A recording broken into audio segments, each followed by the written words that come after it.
Our participants are requested to kindly join as soon as possible. We are starting the session in a minute.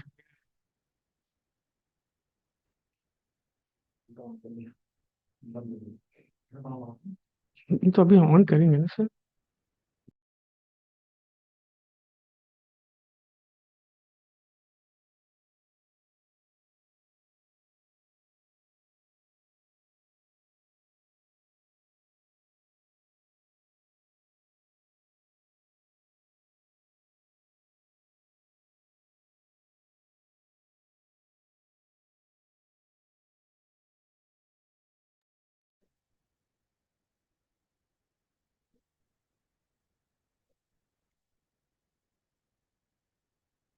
A very good evening to everyone present here. All of you requested kindly join the session as soon as possible.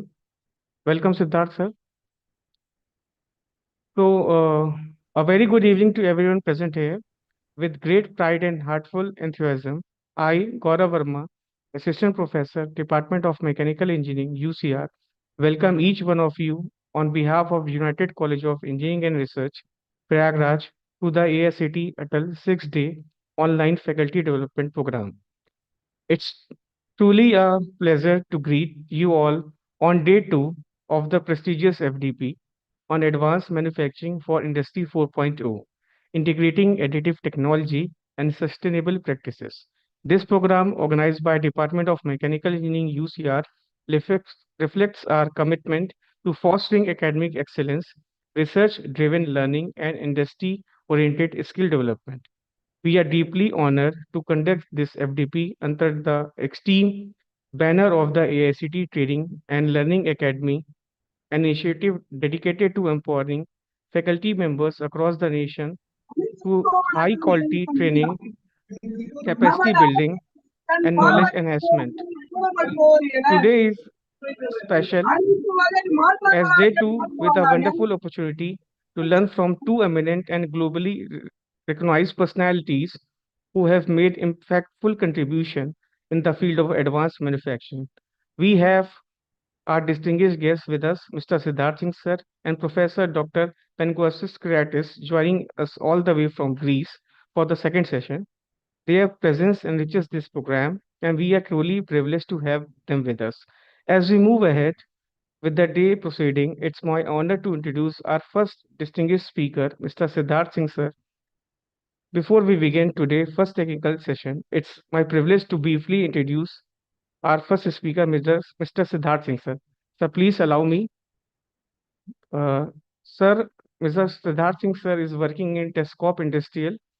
Sir is BTech in Mechanical Engineering and has a vast experience of more than 13 years. Sir has worked in various industries during his industrial experience tenure. Some of them are Welven Valves from Canada, Piping Technology and Products from USA, Beck Educators from USA, Singoha Industrial Corporation from South Korea, Quarry Hydrodynamics in France, and API Bosco in USA. In past 13 years, Sir has traveled around the globe and visited various thermal, nuclear, and hydropower plants across the world. In India, he is currently working with NTPC, NPCIL, Adani Powers, Tata Powers, Jindal Power, and NHPC, and many more. Apart from these academic achievements, Sir has in his feather different types of awards also. Like he has received award from Beck Actuators USA for 3 consecutive years in 2021 to 2024. He has organized Korea Electric Power Summit in Seoul, South Korea with Korean government. And in December 2025, he will organizing a joint summit with NPCIL and nuclear equipment supplier from Korea. Today, Sir is with us to share his knowledge and on advancement of material with upcoming large capacity of power plant involves. So now it's my privilege and honor to welcome you for the today's session. Thank you, sir. Thank you, Gaurav sir, for giving this so much vast introduction about me. Basically, I have started my career from pipe support inspection industry. Then after 1 or 2 years, I have joined valve industries and worked with various industries, basically in South Korea and USA. In India, earlier thermal power plants were upcoming, starting from 70 to 80 megawatts since 1960s or 1970s. And now, in last 50 to 60 years, as we see NTPC in last 50 to 60 years, we have moved from 50 megawatts up to 1000 megawatt per unit. So as the advancement is there, and with the increasing capacity of the thermal power plants, all the way the material were used earlier and now the material are we are using in thermal power plants that are way much different.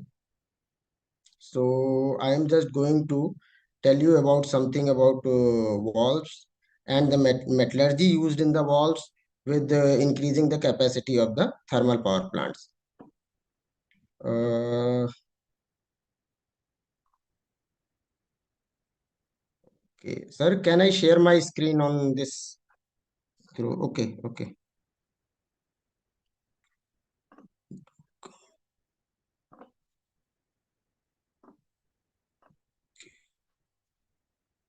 Yes, sir. Yes, yes, yes.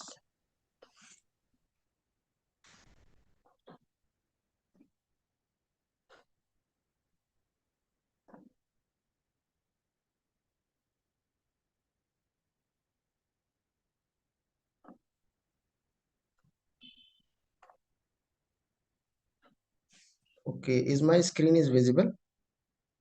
Yes, sir. It is visual, sir. Okay. First, before going on,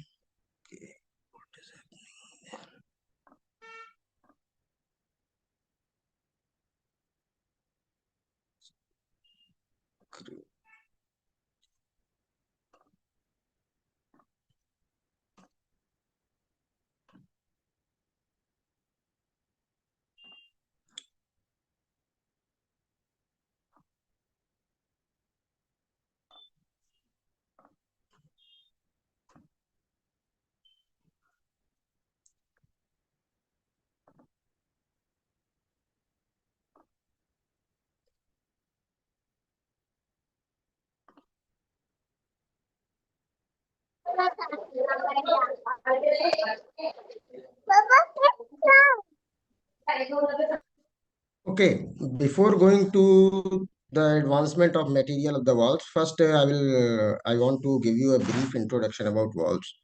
Valves basically are the equipments that are used in the pipelines to control the flow of the valve, either by controlling its flow, its pressure of the fluid, or letting it stop or ongoing of the fluid.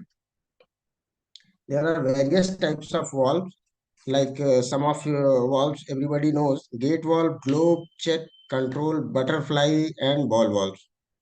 These valves are commonly used in industry, in our household, in our houses also, in your, I think in your college also, all the water lines, every gas line, we are using every type of valve.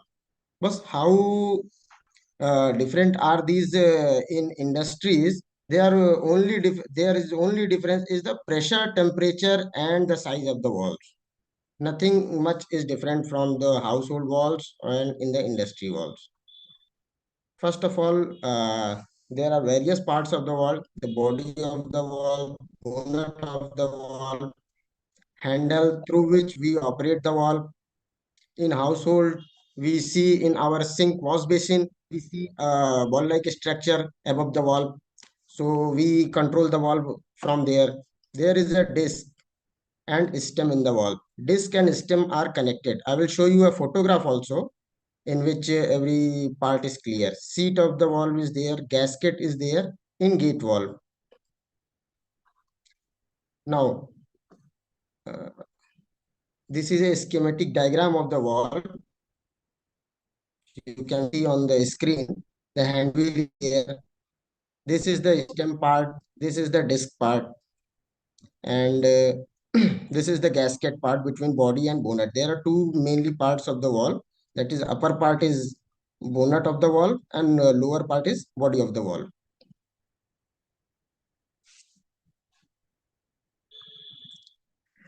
Generally, gate valve, globe valve, we are using it for isolation purpose. Isolation purpose, by isolating, it means that on-off application.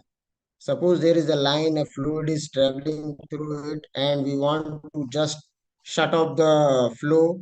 We use gate valve and globe valve. Gate valve is generally we use to just cut off the line. For globe valve, if we want to reduce the pressure, suppose at inlet side the pressure is 200 kg and at outlet we want it 20 kg. So we cannot use gate valve there. We use globe valve there. That is the only basic difference between them. Now again, after the globe valve, we have check valve. Check valve is used where we prevent the unit. It is a unidirectional flow valve. It prevents the fluid backward movement in the line.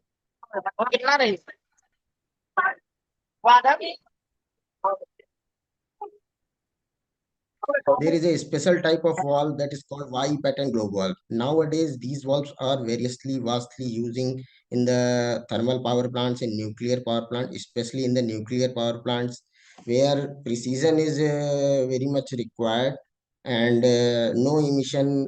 We cannot allow any emission to come out of the line where we are using Y pattern globe valve. I will give a detail on this Y pattern valve in next slide.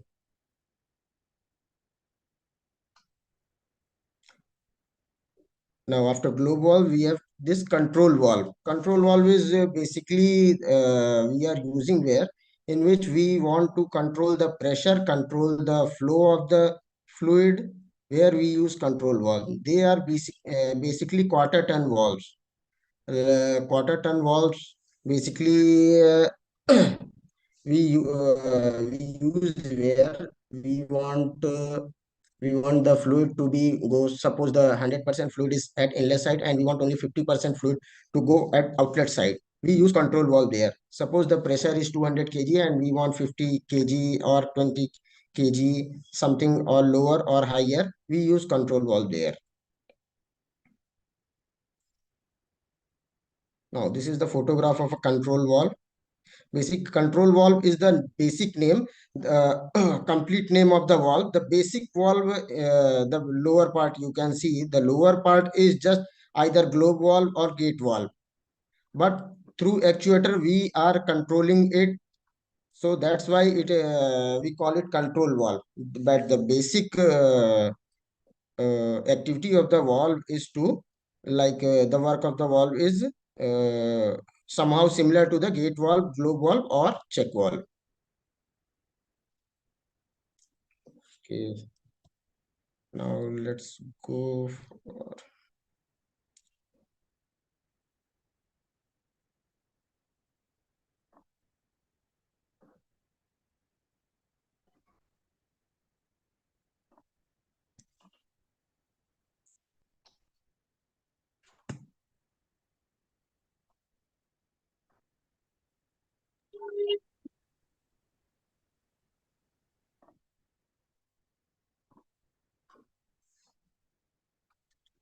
as earlier I was talking about this valve, Y pattern valve.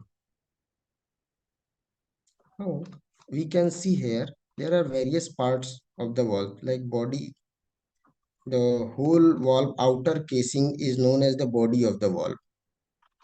This is the handle part of the valve, and this threaded portion and this rod is known as the stem of the valve. And the green area is showing in the picture is the disc or wedge of the valve.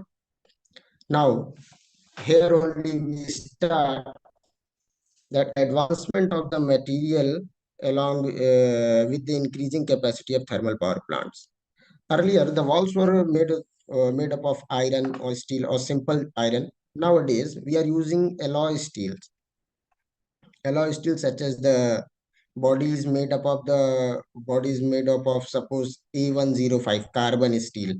The disc will also made up of carbon steel. The stem will also be made up of steel or carbon steel. all the components of the wall was made of carbon steel, as it is a very good material to withstand pressure of suppose 100 kg, 50 kg, or temperature of 200 or 300 degrees Celsius. Nowadays, the thermal power plants are 800 megawatts, 1000 megawatts. Now, with the increasing capacity, the pressure and temperature of the line in which steam is flowing is increasing day by day. Nowadays, the main pressure of the line is near about 300 kg per centimeter square, and temperature going above 600 degrees Celsius up to 725 degrees Celsius. Till now, India, we have achieved in 1000 megawatt power plant in nuclear power thermal in Kudankulam nuclear power thermal station. That is highest capacity of one unit is 1000 megawatt, and in thermal till now we have achieved 800 megawatt. In overseas we have achieved 1000 megawatt by in thermal power stations.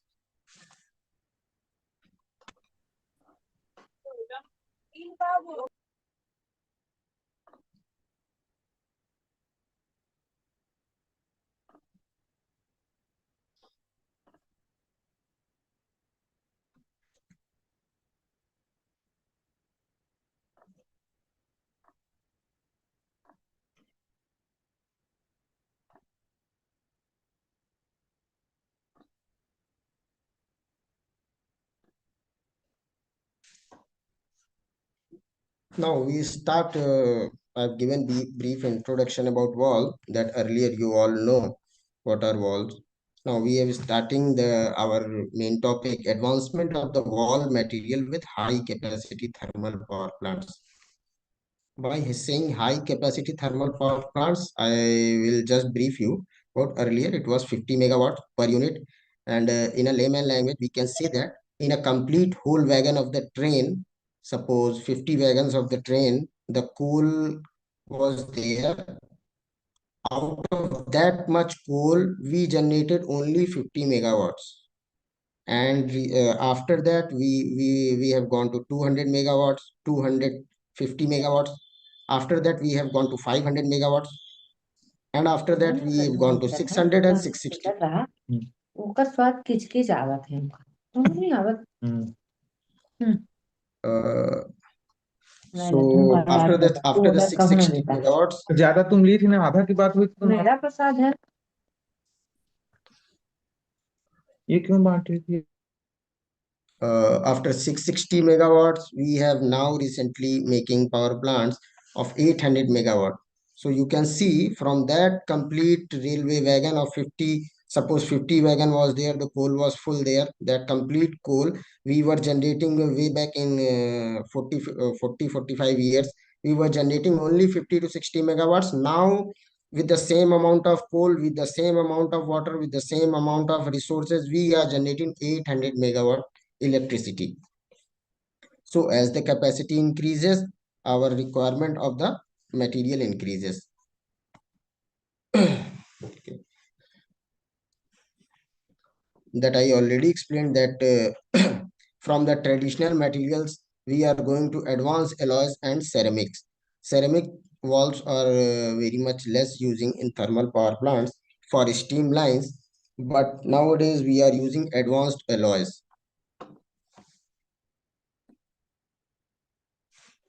Basically, the main challenges of the high capacity power plants of in the high capacity power plants, we just want to achieve the highest possible efficiency, thermal efficiency. Suppose in that amount, in such amount of coal, we are generating this much electricity with this pressure and with this temperature. So, sorry.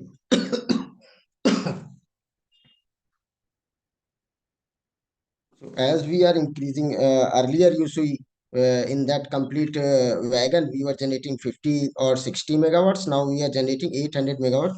Automatically, the efficiency of the thermal power plants increases. And with the increasing capacity, the parameters also increases, the pressure and temperature. These two are the basic parameters through which we are selecting the wall material, pressure and temperature. Now, the power plants under 500 megawatts up to 500 megawatts, we call them subcritical power plants. There are more than, I think, 200 units or 200 thermal power plants in India that are subcritical. And supercritical power plants are 600 megawatts, 660 megawatts, and 700 megawatts. That are supercritical power plant. The first supercritical power plant was in India, was set up in, I think, 2014 or 15. Currently, I'm sitting there, NTPC Sipat. This is the India's first supercritical power plant made by Technoprom Russia and Dushan Power Korea. The boiler is supplied by Dushan Power Korea and Technoprom Russia. The turbine is supplied. There is 3 units of 660 megawatts.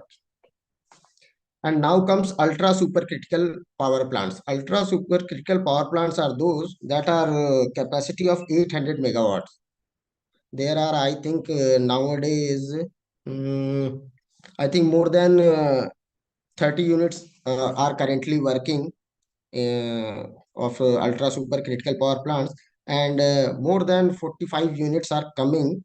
I think 25 units are of NTPC and several 18 and 19 units of private power plants.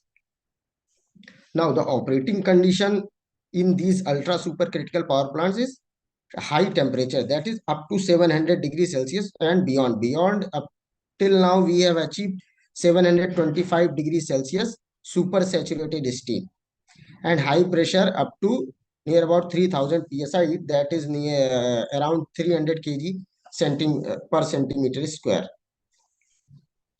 And one more thing, that like steam is flowing in the pipes, ash is flowing in the pipes, other chemicals like hydrogen or any other gases is flowing in the pipe. That environment of the inside the pipe is very corrosive and erosive environment. Sometimes in ash handling units, some abrasive materials are also there. So by using that old traditional metallurgy, we were facing these some problems like there was harsh condition. The valves started failing. As soon as we install them in the line, the valve started failing. Yeah. The evolution of traditional valve material. Firstly, as I told you, cast iron and bronze valves were using. Bronze valves nowadays you can see in your houses also. Like your tap is made up of bronze valve. The cast iron valves we're using, like check valves or ball valves we are using. That is for water line or very low temperature, below 200 degrees Celsius. After that advancement, when subcritical power plants up to 500 megawatts, we were using the carbon steel. There is a material called carbon steel we are using. That ASME nomenclature is A105. That is commonly used in up to 500 megawatts. This is suitable for the medium temperature up to 400 degrees Celsius and pressure near about 150 kg per centimeter cubes. Stainless steel is also using here, but stainless steel we cannot use it everywhere. It is quite bit costly to use in every other line, and it needs a special welding procedure to join the wall with the line. But it can withstand with a 500 to up to 550 degrees Celsius. Basically, stainless steel valve where we use in the water line, the pressure is higher. Suppose the temperature is more, not in the steam line, as the water line always corrodes the valve from inside and it starts passing. So stainless steel, it resists the corrosion. So that's why we can use stainless steel valve, but not in the complete power plant as it is costly. After that comes alloy steel.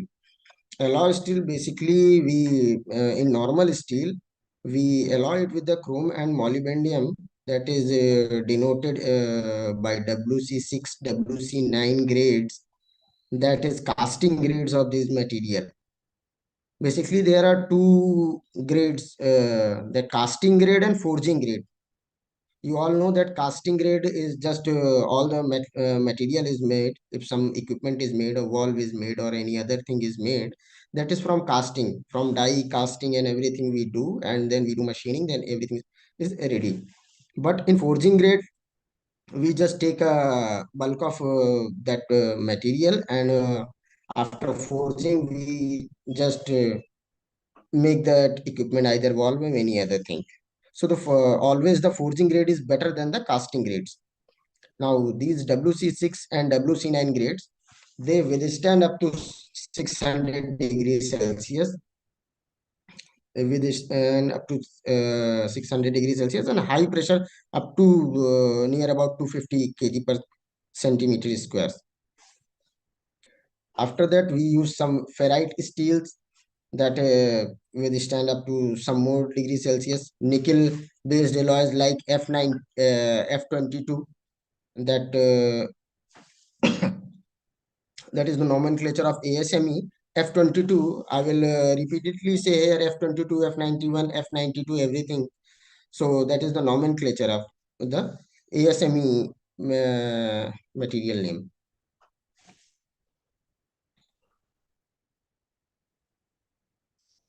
Now, nickel-based alloys are generally these F91 and F92. They are withstanding up to temperature 700 degrees Celsius, along with the pressure is near about 300 or 350 kg per centimeter.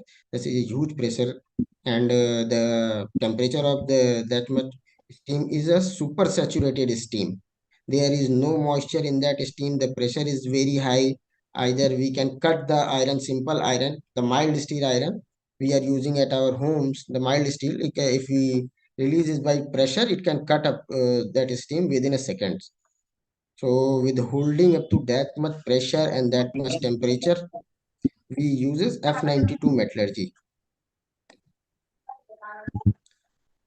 Now here comes the there are some materials that are coating that are used to coat on the valve disc. Now I will stop this screen and show you where we use coating. First, let me explain. Suppose the valve is made up of F91 metallurgy. F91 is a material that withstand up to 650 degrees Celsius. Suppose the suppose the complete valve is suppose the complete valve is made up of F91 metallurgy, then the stem is made up of F91, the disc is made up of F91. But if the steam up to that much pressure and that much temperature, if the steam cuts the disc, it will start passing. To avoid that passing or leakage, we use some specialized material and coatings on the disc just to hard facing the material, just to hard face the disc. So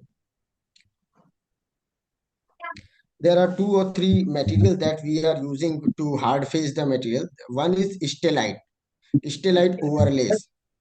Some wall, some wall manufacturers just overlay the stellite over the disc. Suppose this is the disc, they overlay. Suppose just a painting, the putty the you do in the walls of your house. The same thing we do on the wall disc, hard facing stellite. There are various graded stellite 2, stellite 4, stellite 6, and stellite 8. The higher the number, the grade of the stellite is going, and it is a very costly material. We cannot make the complete wall of the stellite. It will cost around crores. So, and another option is plasma night reading. It improves the hardness. It is a process. It is a process of plasma night reading. It improves the hardness of the disc. That is the internal part of the wall. It is below the stem. I will show you after this slide. On that, after this process, it hardens the material so it can withstand up to that much pressure.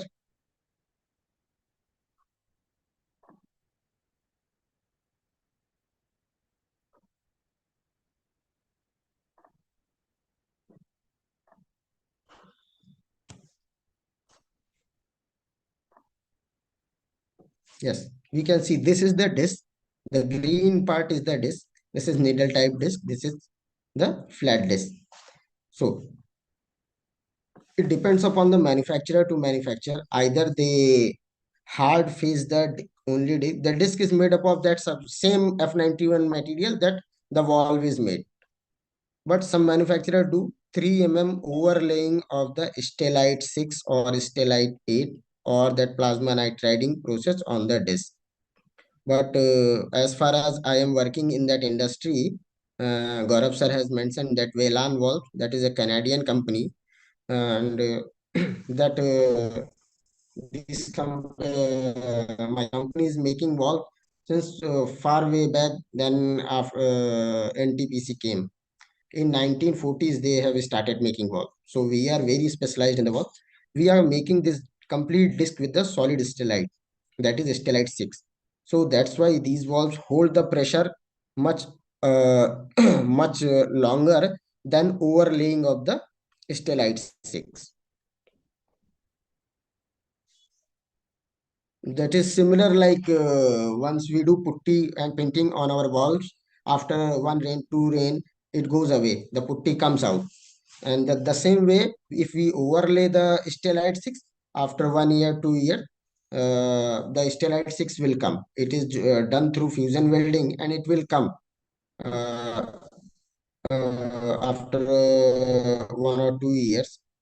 But if we make the complete disc with solid stellite 6 or any other upgraded material like ceramics or inconel, so it will if it eroded somewhere, like in the bottom of the disc, it eroded, then we can inside also we have stellite 6. So we can just lap it and use the valve again. So these are the some advancement we are doing nowadays.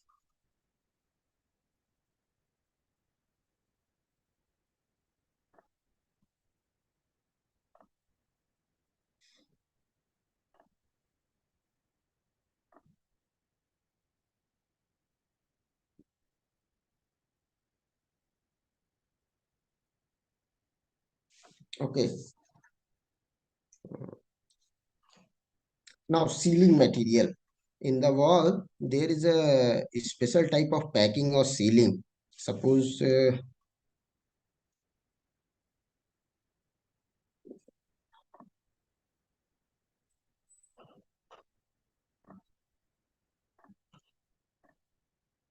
yeah, this blue area, this is called sealing of the wall.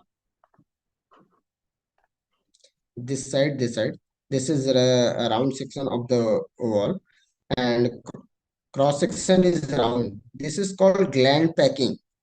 So in common language, we call sealing of the valve. Suppose the fluid is coming from this side, the disc up. If we open the valve, the stem open the valve from the handle, the stem will go up.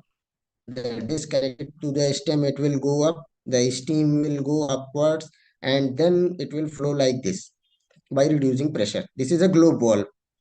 And now one more common problem we are facing nowadays, that once the disc goes up, we open the valve, these gland packings, the leakage start from through gland packings. Earlier, in subcritical power plants, we are using rubber gland packings or somehow any other material like leather or rubber mixture gland packings. Nowadays, we are using graphite gland packings with embedded wire inside that. So that is the advancement of materials in last 40 50 years. Now you can see this is the gland packing, this area.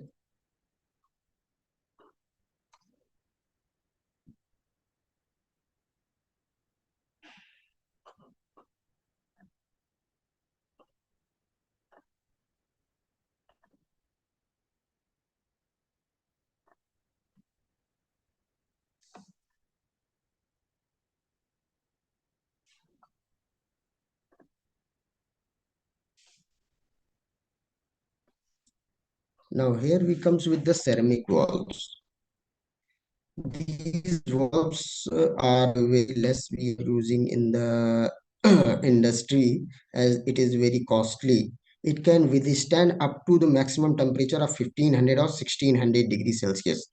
So nowadays we are using it in very critical application. Suppose slurry is there, or in ash handling units there, where the wear and tear of the valve is very much, and we need much efficiency, and we do not want any leakage. Leakage of the valve is directly proportional to the efficiency of the power plant. If the valves are leaking, you cannot go run the full turbine on the full load. Suppose the turbine capacity is 800 megawatts or 660 megawatts, you cannot go on the 660 megawatt while leaking. Uh, we cannot achieve full efficiency.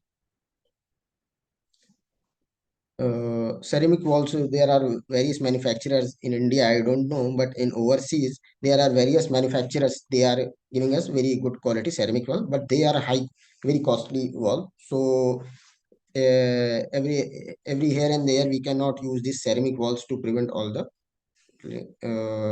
leakage. And this point is superior resistant to the corrosion and abrasion from the ash particles. And like a normal question is there, that how much a valve, how much life of the valve, if suppose we have installed a valve, that depends upon the manufacturer to manufacturer. If the very higher grade valve, suppose F91 valve is there, and we are using it, it will go on around 2 or 3 years. Every valve fails, depend upon the operating condition. If we operate it 100 times in a year, it will fail early. If we operating 2 or 3 times in a year, it will work for more than 2 to 3 years.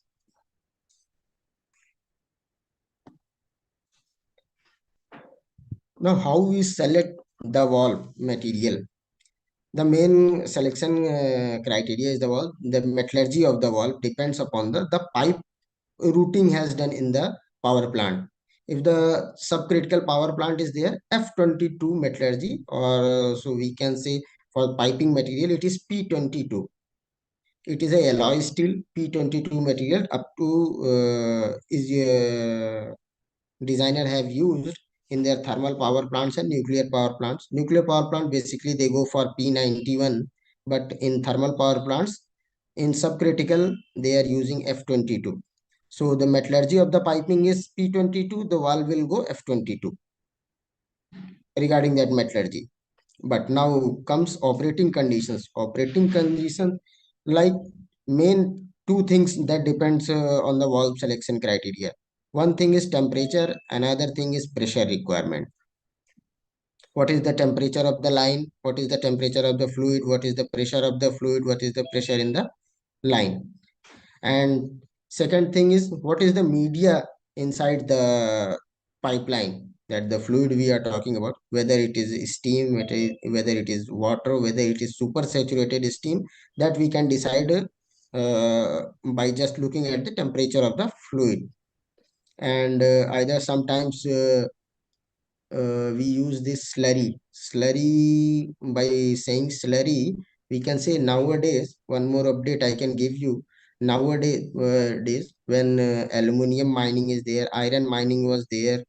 So when the miners, we mined the all the aluminum ore, iron ore, everything from the mines, we load it in the truck, and or in the wagon of these railways.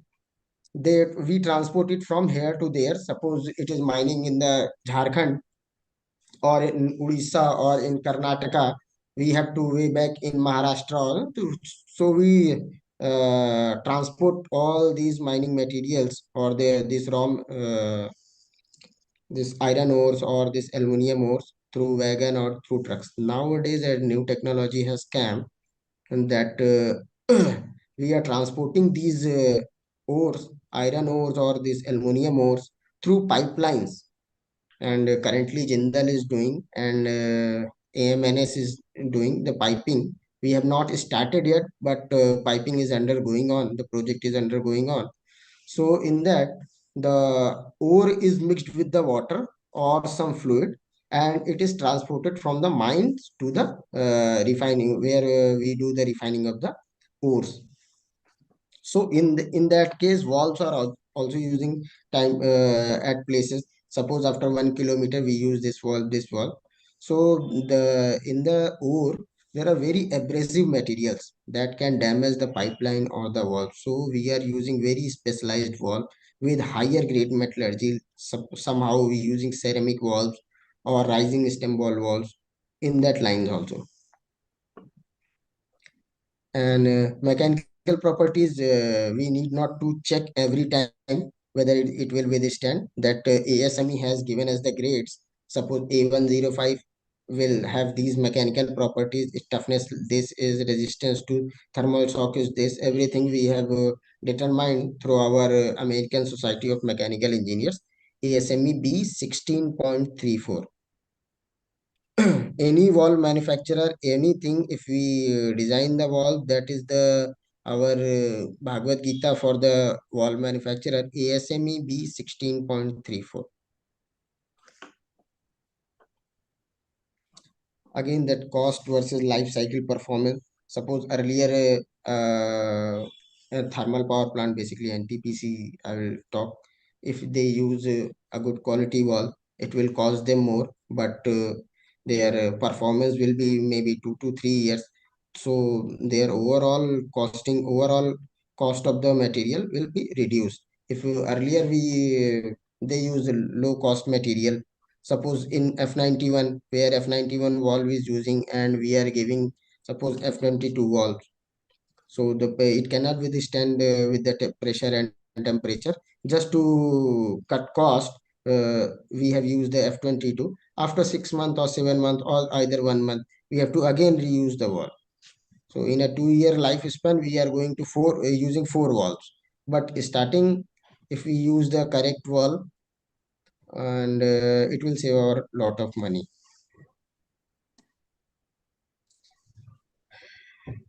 Summary and conclusion of this presentation is basically research and development is going on. That even there, all in presentation also it is mentioned that near about 750 degrees Celsius plus. So inconel valves. Inconel is a very high resistance material regarding with the temperature and pressure.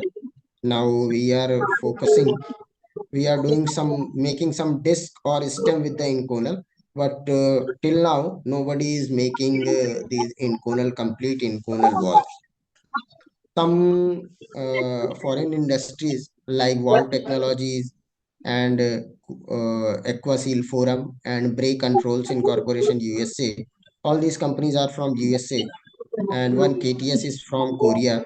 They are making a ball of inconel ball. The ball inside the wall, which that is made up of inconel. So research and development is also going on that Indian manufacturers will start making inconel valves, and the main goal is to uh, again reach the maximum energy efficiency.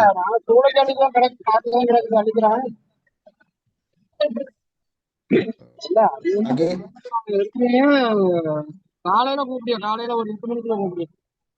again by energy efficiency, I mean that that complete wagon of full of coal we generate like 500 600 megawatts. Now we are generating 800 megawatts. Now our target is to generating with the same coal, same water, same manpower, same everything, we generate 1000 megawatt. So we need less power plant and more electricity will be there generated. And another goal is like basically I live in Delhi. So nowadays Delhi climate is everywhere, it becomes the like gas chamber.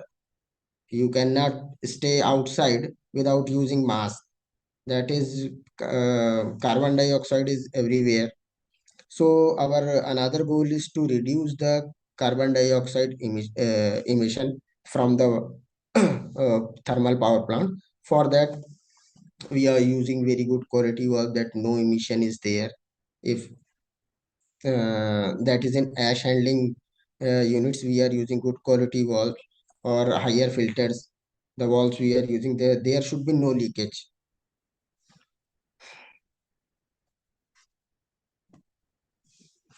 Okay, that is from presentation. And Gaurav sir, can I share some video of the wall here? Yes, sir. Yes, sir. Okay, Sure, okay, sir. okay. Let me try. If so I will ask if.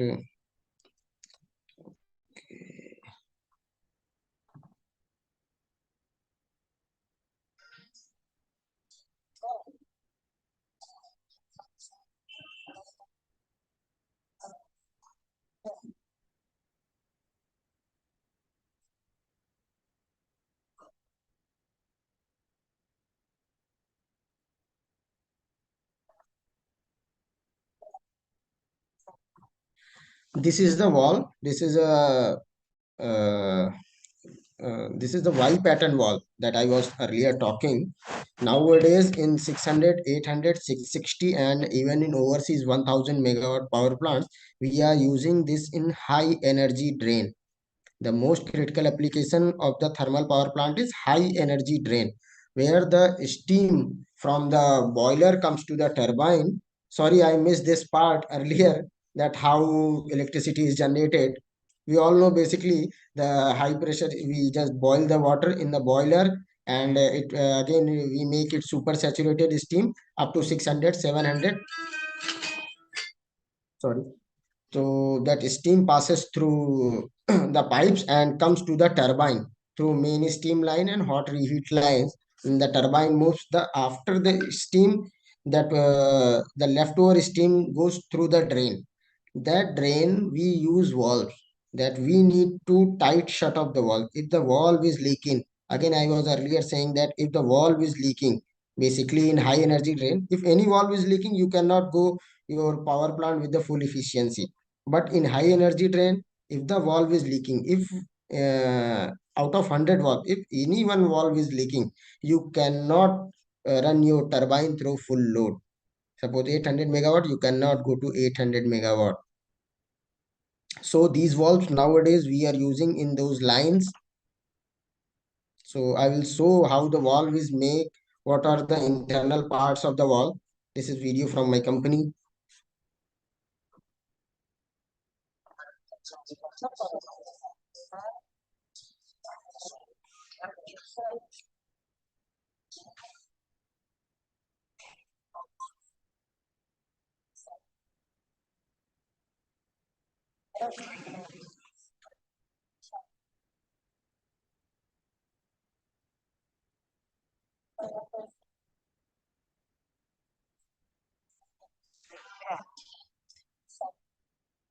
Earlier, there were two parts of the valve. Suppose the upper part was the bonnet and the below part was the body, and there was a joint there. That's why gasket was using.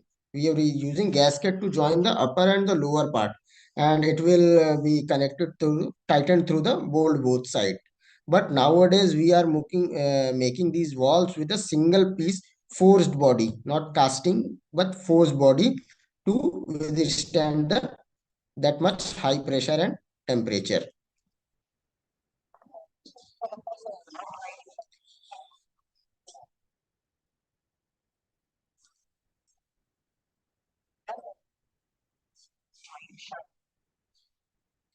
That white part is the seat of the valve, where the disc of the valve, yeah, there you can see the disc of the valve goes and fitted into the seat. That is giving a very tight fit. The seat of the wall is very crucial part. Basically, if seat cuts there and passing starts there, we cannot repair it at the thermal power plant. For a smaller size wall, for bigger size up to 46-inch wall, 36-inch wall, 72 inches wall, a man can go inside the wall and do welding. But for 1 inch, 2 inch, 3 inch, 4 inch, we cannot do welding at the site. So that has to be sent to the manufacturer's place. They can do. Somehow manufacturer are using these the material using in the seat, that is also very important. Some of the manufacturers do overlays, and some of the manufacturer overseas manufacturer, they just made this complete seat with the solid stellite or inconel or other very good materials. This is the stem, and this is the disc.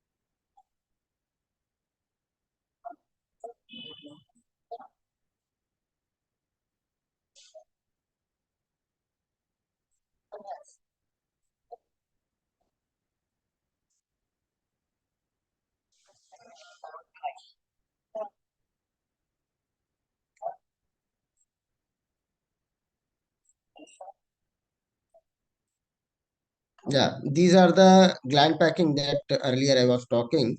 Gland packing made up of graphite with embedded wires inside them. These are put inside the valve to prevent fugitive emissions from the valve.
This is the grease nipple through which the grease is put it inside the valve stem for it is smooth functioning so that we can rotate the stem smoothly.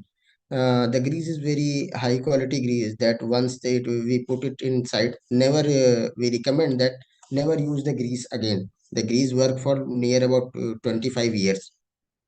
That same grease we are using nowadays, that fully encapsulated bearings, that ball bearings we were using earlier. You see that in your cycle, in your motorcycle, in every car, you see that the ball bearings were open, like ball there, and if we go to the mechanic puts the grease over there. Nowadays SKF, I think SKF bearing company is making very good high quality that encapsulated ball bearings, that inside that grease is for 10 years, 12 years.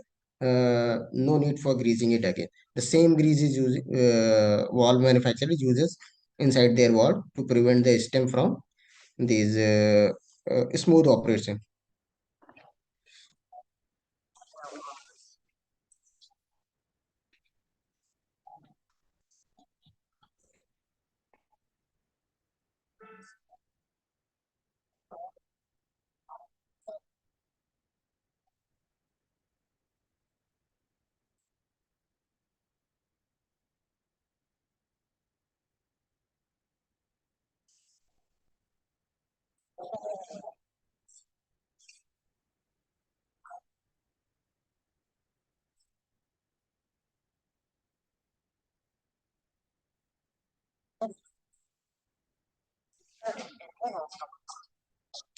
This is how valve operates when the fluid, any fluid like steam, water, anything comes with inside and go that side.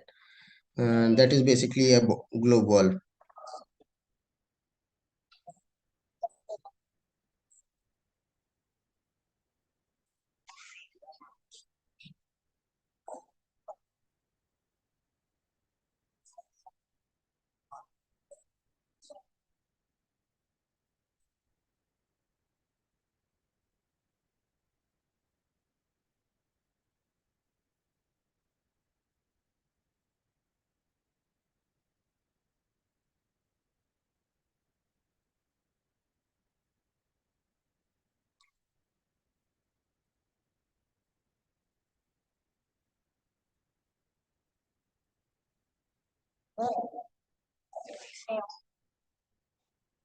One thing more, the valve is same, but here you can see the bellows.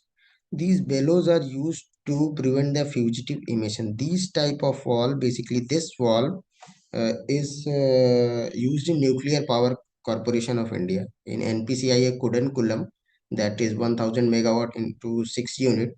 Now 2 unit is operating and 2 units of 1000 each is under construction and proposed 2 units, sorry. And so we have supplied lots of wall to there. There are various checks and parameters for NPCIL, Nuclear Power Corporation. As we know, it's a very high security zone, so they take each and every material with various parameters like this: fugitive emission, fire safe, everything. So these are the walls we are supplying in Nuclear Corporation.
Now at this step, it is showing that earlier, if we need to repair a wall, we need to cut it from the line. Suppose this is line and wall will install there. We need to cut the wall, take it out, and put all the internals. And now we have to go welding, repairing, or gland packing, or anything repairing the for repairing purpose. We need to cut the wall. Now this wall are nowadays, we as a capacity of the plant increases and time we don't have. Earlier, the plant shutdown was going for near about 60 days, 50 days. Now, plant shutdown is in just for 20 days, 25 days. So, with this limited time, we have to do all the repairing of the walls in very short time. So, these are walls. So, we need not to cut it from the line. We just pull out the all the internals from the outside. Either we open the rotate the hand wheel and open everything. Either if actuator is there, we remove the actuator and remove all the internals and repair and put it again.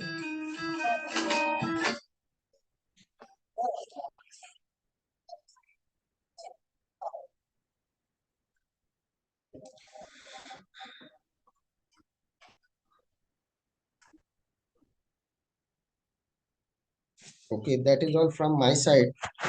And as in my introduction, Gaurav sir has already told that in every year or every 2 year, we organize a summit along with Korean government in Seoul, Korea. And this year, we are organizing on behalf of NPCIL, along with NPCIL, Nuclear Power Corporation of India, with the Korean supplier of these valves and other equipment that is used in these thermal nuclear power plant. In December, the tentative date we have given, Nuclear Power Corporation has given us that in December, after 25th December, we can organize. But with Korean, they have these holidays of Christmas and New Year and all this. It may shift it to the maybe first or second week of the January. I will send it link to the Gaurav sir or Rohit sir. They will share it with you. For that entry, I will update what are the procedure for the gate pass and everything. You all are invited, sir. Come there, meet peoples from the Korea, from different industries. Suppose valve industry, heat exchanger industry, pipe support industry, and our nuclear power corporation. People were there. Kudan, Kulam, Rawat Bhata, and other 5 to 6 these people were in there.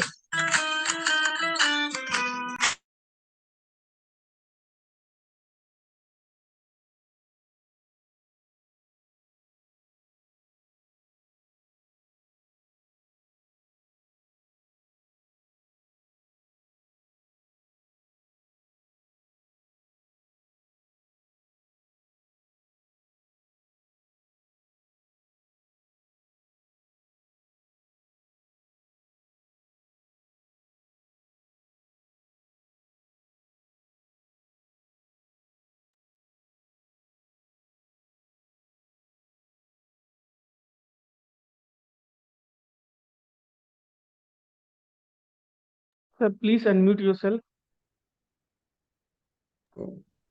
Okay. Sorry.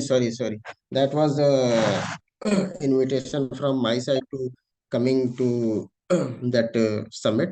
I will update later on, and just give me some time, 1 or 2 minutes. I want to share one more thing regarding the advancement of the metallurgy in power plants with respect to walls and other materials also. Just give me 1 or 2 minutes, Gaurav sir. Sir. Yes, sir. Sure, sir.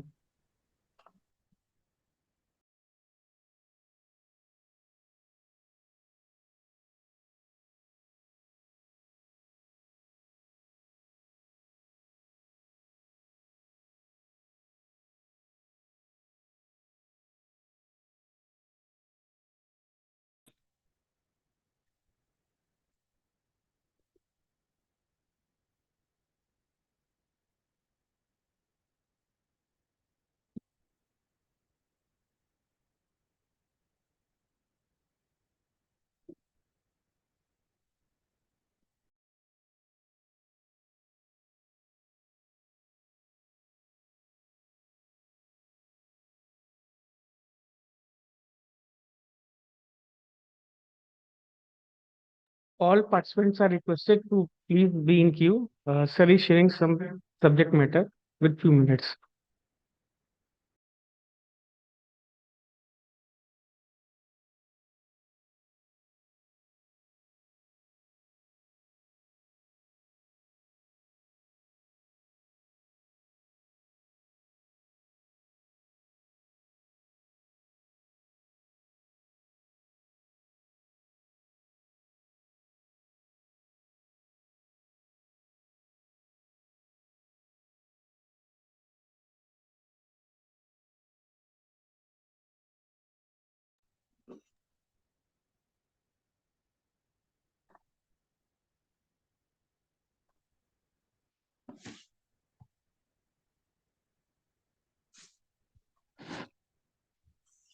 Now, this is a presentation that we have prepared it with NTPC personnel. A joint effort was there that NTPC people and we NTPC Raipur and we our company people we have prepared this presentation that current market scenario in power industry, how what are the how efficiency is related to the valves, how efficiency affect to the failing of the valve, or the basically I was talking about those high energy drain valves, high energy mal valve that are directly connected to the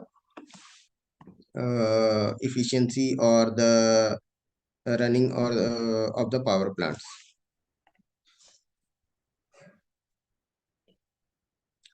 Now what are the main thing that suppose electricity is generating in 660 or 800 megawatt power plants. Again, I'm saying the same thing that with that much of the coal, that much of the resources, that much of the water, everything, we are generating this much. And by spending a lot of money in the valves, we are generating 800 megawatts, 660 megawatts. Now, again, if we are reducing the starting cost in the wall, the automatically it will cause the overall cost of the maintaining of the wall will be goes higher. Now if we are using good quality wall, it will obviously maintain the higher efficiency, flexibility and reliable in the system. And main thing, as a wall manufacturer, we more emphasis on the increasing the life of the equipment, not only the wall, we are manufacturing, but the related equipment. Suppose there is a pipeline in a power plant, the pipeline is coming. In pipeline, various equipments are installed. Suppose in a pipeline there are 10 valves are installed. In between valves there is a pump is installed at the starting or at the end, or there is some pipe support are there. If the pipe is there, pipe support will be there. So if the valve is passing, the steam is going to the pipe support, the steam is going out of the pump, then it will decrease the life of that equipment also. And the last but not least, that our agenda is to lowering the system losses. Suppose for the steam losses, if the steam is very costly, if you talk to the thermal power plants or any power plant, except hydropower stations or solar. So they will tell you that in nuclear and thermal, the steam is very costly. Steam is equivalent to the money. Steam loss is equivalent to the money loss. That all everything is related to the government and power plant operators.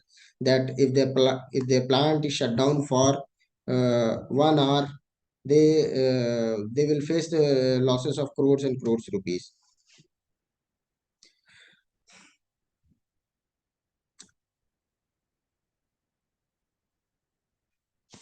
So now those losses which we can see, or which we cannot see, or we cannot accountable for that. Suppose the design critical parameter is there. Is any pressure and temperature is there. If there is any deviation, we can see that deviation is there. But passing of valves, either it is very critical line, so the wall person, the operation team is measuring. But if in some area that is not very critical, they are not much bothered. But that loss ultimately go for the efficiency of the power plants. Another thing, the deterioration in the equipment performance. Suppose the valve is passing or any, it affects on the other equipment, the performance of the equipment will go. Now the fuel characteristic, you all know that I'll talk about the thermal power station, that coals are various type of, that lignite, peat, anthracite. Nowadays we are using anthracite, as government says, or power plant operator says that we are using anthracite coal from India, Indonesia and Australia. But somehow after checking with the quality, that coal is up to suppose the anthracite grade 4 we are using, that if the coal is not that grade 4, the performance of the boiler will not be to that mark. We cannot get complete full efficiency. Auxiliary power consumptions are those that the suppose the power plant is running, it is generating 600 megawatt, but other equipments like township is there, other ash handling unit is there, each and every lighting is there, that service building is there, the all the air conditioner are there, that are taking power from the same source only. So auxiliary power consumption we can account it for. Now, some are unaccountable losses, that passing of walls, equipment where performance assessment is difficult. Like suppose some equipments are there that whose performance we cannot assess on time to time. How these occur to our losses. Now, passing of the high energy drain wall, we will basically focusing on the passing of the high energy drain wall. High energy drain wall, once again, I will explain you that these walls are installed after the steam coming from the boiler passes through turbine, the turbine rotates, and the leftover steam that way back go to condenser, and before going to condenser, it goes through the line where the these high energy drain walls are there. There the temperature and pressure one side of the wall. Suppose there are two sides of the wall, the wall is there, one side it is like 650 degrees Celsius and 300 kg, sorry, 300 kg per centimeter square pressure is there. And other side we have to kill the pressure, from 300 we have to go 100, so that the condenser the steam going to condenser has that much that will not go with that much pressure, so that it can deteriorate the walls of the condenser.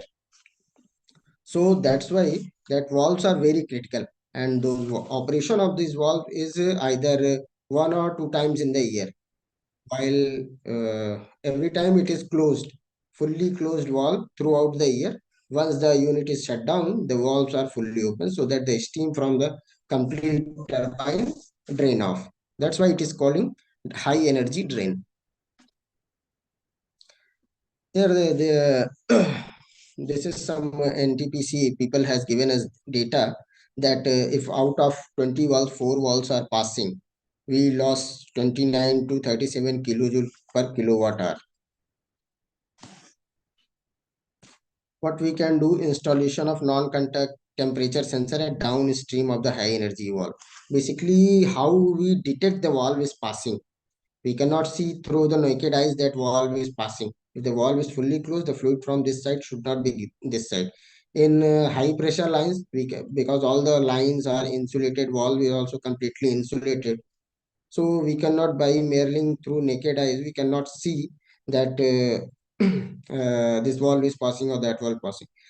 For prima facie, we just need a temperature gun. Suppose we at the inlet side, we are getting 600 degrees Celsius, and at outlet side, if we are getting suppose 50 degrees, 60 degrees, that body will heat, or 80 degrees or 90 degrees, the valve is okay. If we at inlet it is 600 and outlet it is 400 or 500 degrees Celsius, it means the steam is coming through the valve, and so on the basis of that we detect that the valve is passing. So that's what it is saying, that installation of non-contact temperature sensor, that is basically mobile temperature gun we use. Another one is seen that progressive replacement of high energy drain valve by superior quality valves. The valves is made up of higher metallurgy that can withstand with that those much pressure and temperature, like F91, F92 or inconel valves. These are some calculation based on this, that how much kilowatt, if you this much energy efficiency is lost, or average kilojoule per kilowatt hour, this is losses, then what will the amount that monthly loss will be there?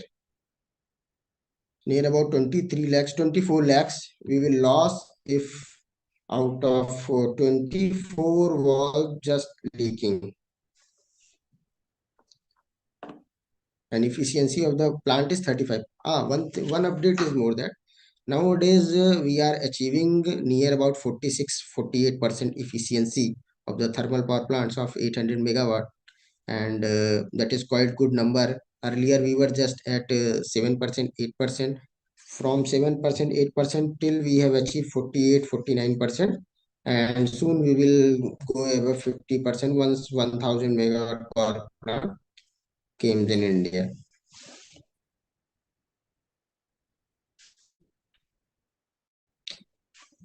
The slide is talking about the total cost of ownership. Total cost of ownership, I've earlier explained you that suppose in earlier, if we are spending somehow money on the wall, suppose just for example, if everybody manufacturer giving the wall 50,000, if some manufacturer from overseas or in India giving higher quality material or higher forging wall, and giving this walls with 1 lakh.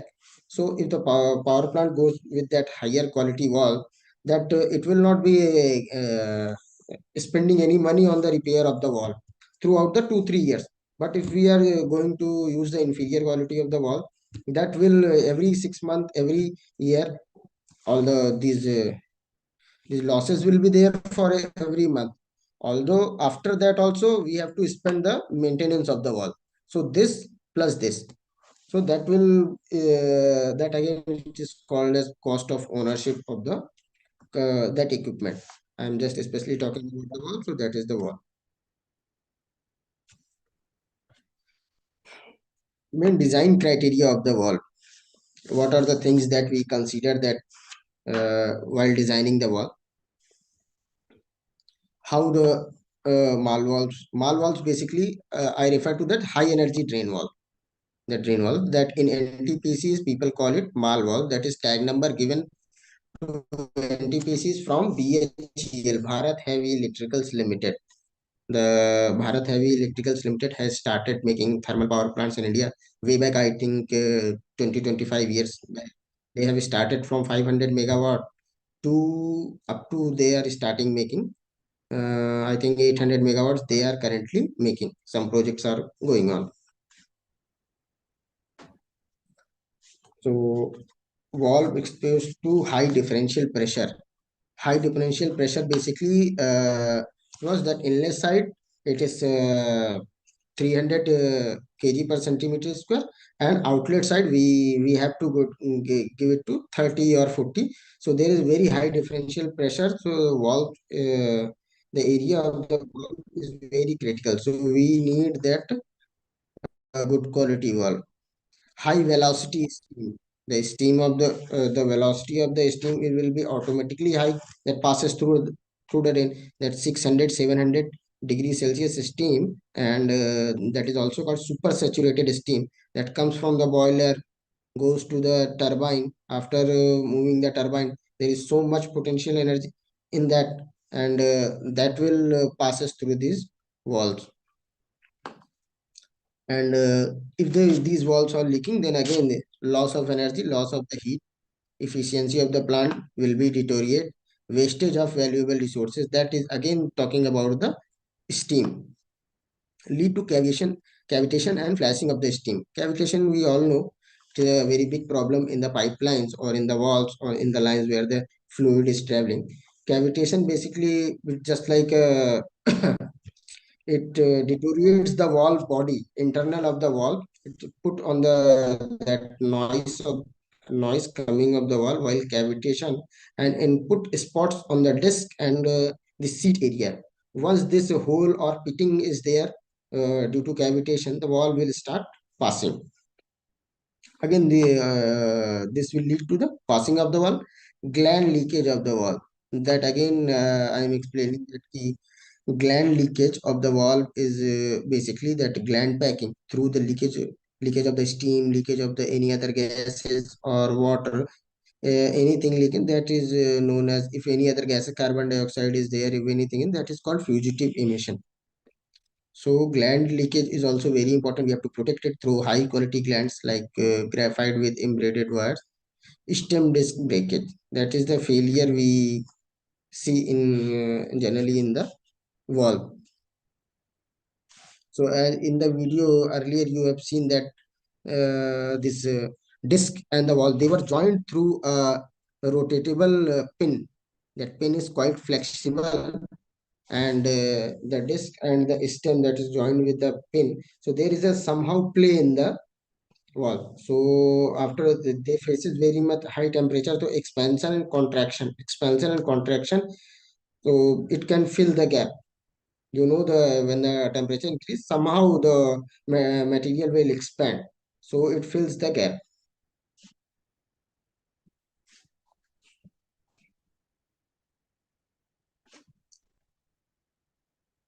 Now this is a very special type of wall that is using in high energy drain valves. This is used up to subcritical power plants, that is made up by Bharat Heavy Electrical uh, and BHEL. So if you see a thermal power plants made up by any overseas manufacturer or any overseas consultant like Dushan, Technoprom Russia, General Electrics, or like in Toshiba, nobody is using this type of valve. But the power plants that are made by BHEL, they use this special valve that is known as angle valve. Why we call it angle valve? Basically, the inlet of the valve is horizontal. The inlet of the valve is horizontal, and the outlet of the valve is vertical. Just for example, your nearest thermal power station is, I think, PPGCL Bara. That is Tata Power, 660 megawatt. I think three units are there, 660 megawatts. we have supplied lots and lots of wall there, and this type of wall we have supplied there also. And that complete unit is made up of by BHEL. So it can withstand up to 200 kg per centimeter or 565 or near about 600 degrees Celsius temperature. So the one thing is more important in this wall, like the steam from the turbine after rotating the turbine, they come through the inlet part. This is a globe type, but special globe wall that is called finger wall.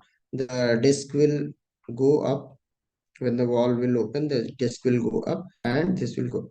This Venturi design, this Venturi type area is just made to kill the pressure. The steam from there, it goes to the flash tank of the condenser. So the high pressure steam is can sorry for the glitch. So the high pressure steam can damage the condenser walls and everything. So we need to kill the pressure. Like 200 kg pressure is there. That is very quite high.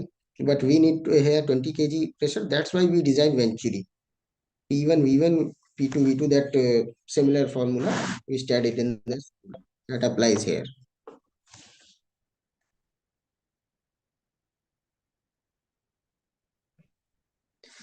Now these are the some design criteria that we follow that in this system type of flow above the disk. The flow comes from here, the disk will move and the flow goes through the this orange area is the heat area in which the disk will fit. This is needle disk type. In some of the walls, if you see the internal, the disk will not needle, it will flat surface. Venturi type C. That again I was talking about this needle disk. Needle disk basically it offers more reliability, more shut off, and then because the needle disk inside the seat area, it has a line contact, not the surface contact. The line contact is seals the area more than the flat disk. This you can see that purple area, that disk, and this is the stem part. This is the disk part. There is some play inside. That is not the integral. Stem and disk are not the integral part of the wall. This is the actual disk. How we see top color, bottom color. This top color, bottom color. Why we are making? Because once the stem we opening the wall, these walls basically I'm showing it with the hand wheel. This is the simple design, but in high energy drains, the in real application, these hand wheels are not there. These walls are moved through actuators, motorized actuator, electrical motorized actuators. So these valves are need to be open within just seconds or closing within just seconds.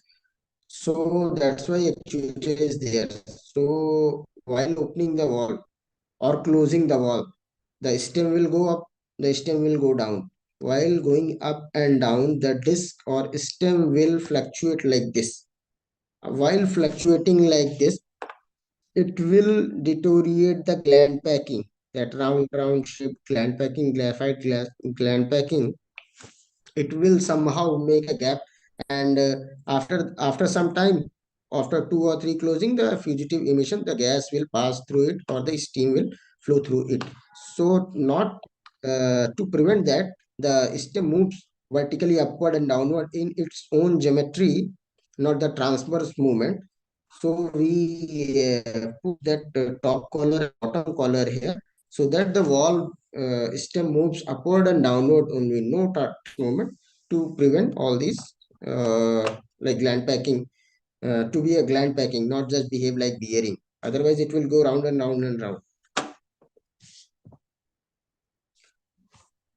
This is how real gland packing looks like. It is made up of graphite that either 5, 6 or 7 gland packing used. These internal gland packings are simply graphite, and the outer, that bottom one and upper one, inconal embedded wires are there. Inconal wires are there, so it is very much difficult to compress it.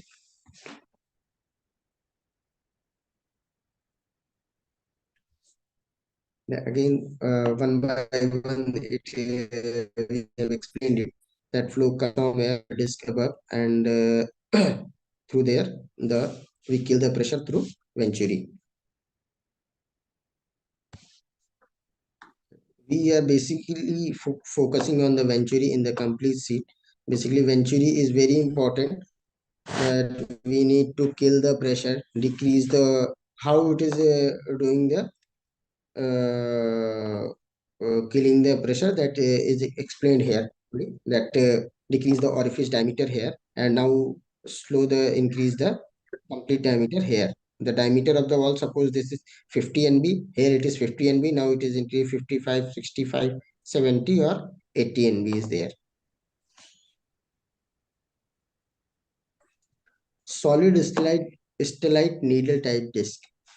Earlier in my presentation, I have shown you that the disc part, this part, some manufacturers do overlay of the hard material, or to protect the disc, or to protect the complete wall from passing, to prevent from passing, or to protect the wall from high pressure steam, to deteriorate the disc. Now, what in reference to where I'm working, that we just make this complete disc of that solid stellite. The solid stellite is quite very hard material, and we make this. That's why it makes the wall very costly. And again, the same thing I explained here: top collar and bottom collar. Yeah, the solid, some properties of this solid stellite is they increase the life of the disc profile. It increases the life near about 2-3 years.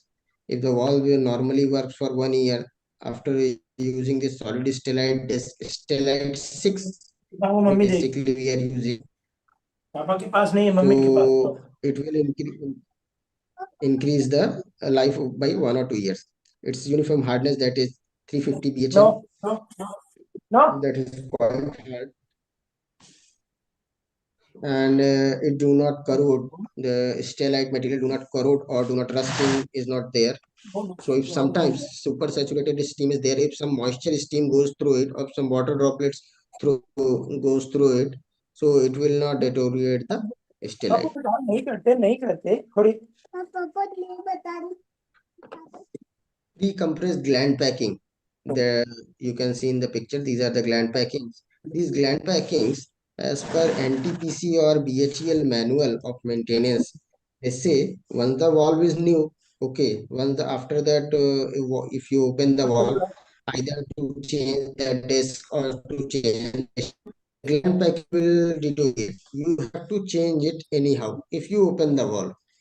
Now, what the maintenance manual says, that you put the gland packing one by one and you just tight it. It is possible only is in a higher size wall, like 16 inches, 18 inches, 24 inches, 36, 72. These size walls, so people can go inside the wall, they can pre-compress it with the that flange, gland flange. But in small walls, it cannot be compressed. Either the people, all the people put all the gland packing once and the title. So it is just to check that the gland packings are pre-compressed. The reason for the pre-compression is there is no, once we tight it from the, suppose 5 or 2 things are there. If we tight it from the upward, the lower gland packing will be more tightened, the upper gland packing will be more tightened, but the upper and lower will be more compressed, but the middle gland packings like this will not compress that much. Upper and lower will be compressed, that middle will not that be compressed. So that's why we need to check while putting the gland packings, that gland packings are pre-compressed or not. Up to 4000 psi we need to compress them, so there is no need to additional compressing of the gland packing while installing or while maintenance of the wall. Now, these are some failures we are seeing the wall. This is the wall, and damage of the disc is there. The disc has been fully deteriorated and cut by the steam. You can see And seat, this is the seat area.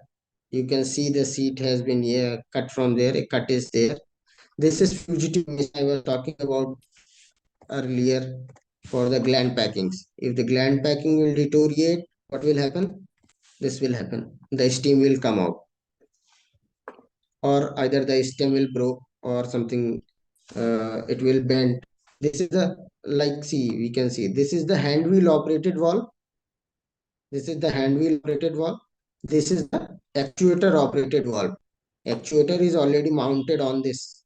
So when we remove the actuator, we see that the stem of the valve is broken or somehow bent. So this will not work fine. The seat area of the valve, we are seeing slight crack. It is inside the valve. Seat area is somehow there. So if we open the valve from the above, we cannot see very much clearly that this is somehow cracked. If the seat cracks, we cannot repair it on the site.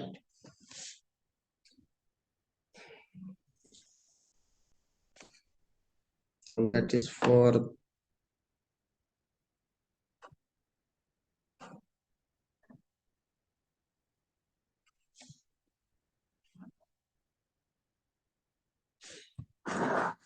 Gaurav sir. Just give me just a few seconds so Yes, sir. that I can see that something valuable I can share with you all. Just give me one. Yes, sir. Sure, sir.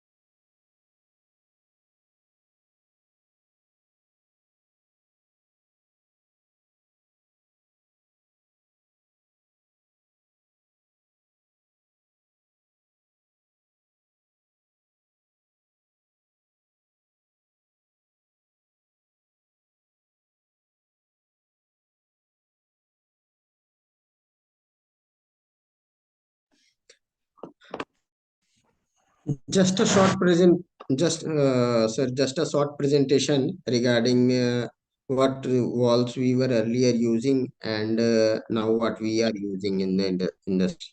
Just a very short presentation.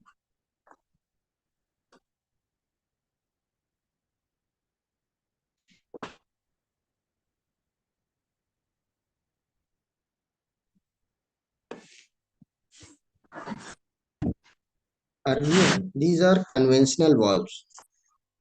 These are conventional walls. We were using that straight pattern. We called it straight pattern or T pattern. The valve is just like this one is this and this one is inverted T. We can see the horizontal line is there, but the valve is straight. So we call it straight pattern or T pattern valve.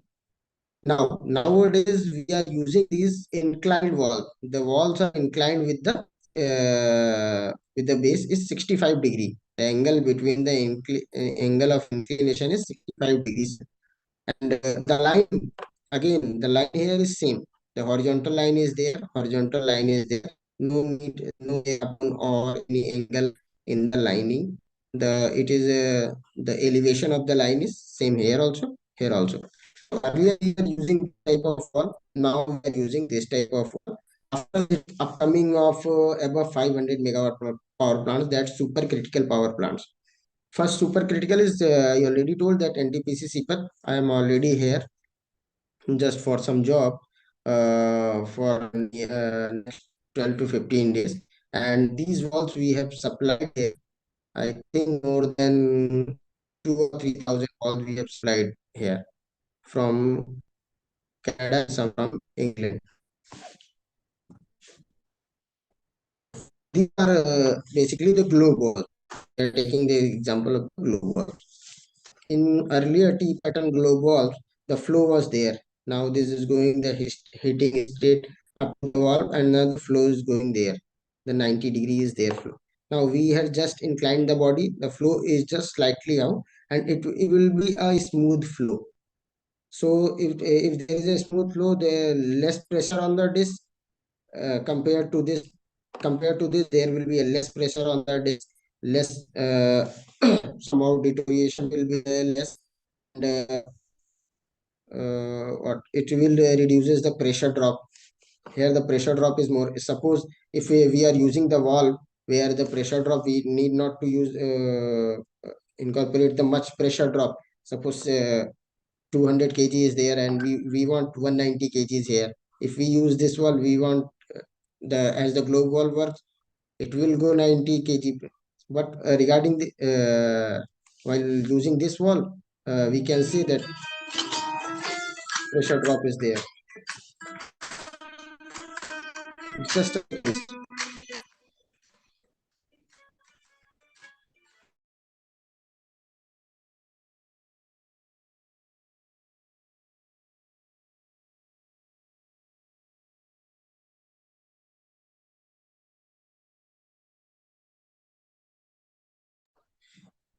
sorry for the glitch, that was somehow important call. And well, let me again share this.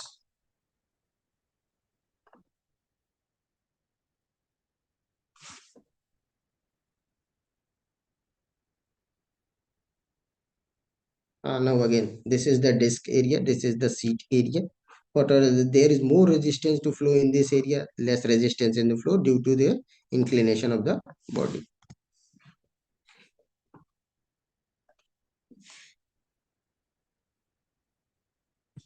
Yeah, T pattern valve, we can also use this solid stellite disc, but earlier that pressure temperature was not much higher, so manufacturer didn't use this solid stellite disc.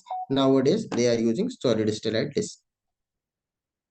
Again, in T pattern there is no top and bottom color, and in Y pattern we are using top and bottom color also.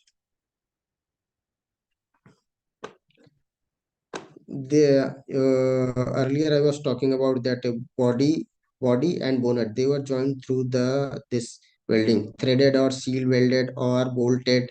Now we have this single piece forged body. The complete valve is single piece forged body. So there is no body bonnet joint, there is no need of gasket, there is no chance of emission from the body bonnet joint. Again, the fully encapsulated nut is there, greasing is there.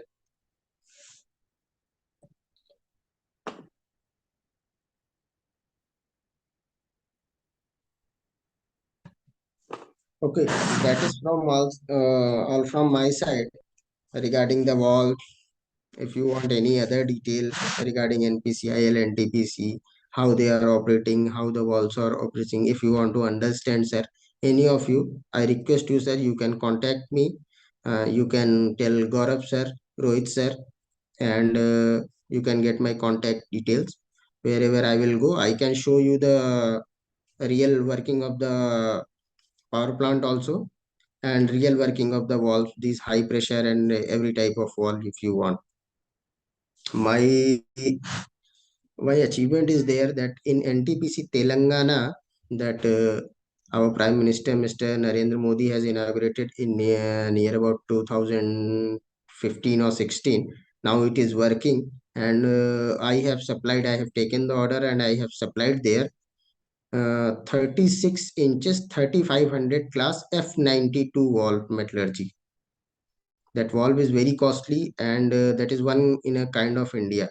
That in India, that bigger size valve in that metallurgy with the forged body material, nobody has supplied. So we have supplied that valve from Canada.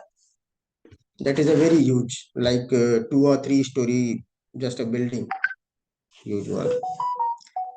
So once again, if anybody interested, I will share the link or I will share the details with Gaurav sir and Rohit sir to tell you for coming in that nuclear summit.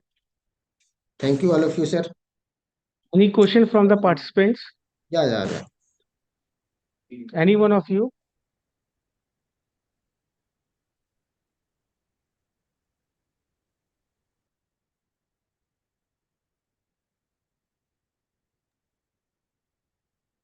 Thank you, Siddharth sir, for such a wonderful, mesmerizing session, for enlightening us and telling the key aspect of the wall used in power plants, its construction details, working and design parameters, which will be used in thermal power plants as well as in NTPC, National Hydropower Corporations, and other power sectors, etc. You have shared Exactly. the real life applications of the wall, which we have only studied in the theory classes in thermal or applied thermo subjects.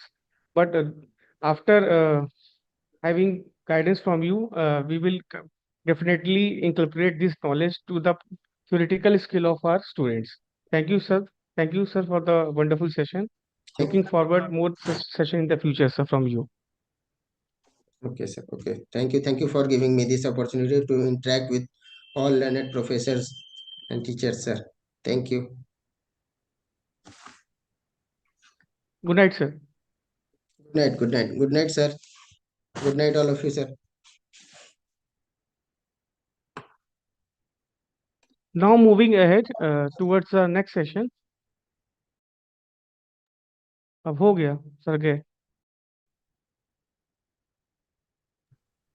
Now moving ahead to the next session of the day two, we warmly invite our esteemed guests all the way from Greece.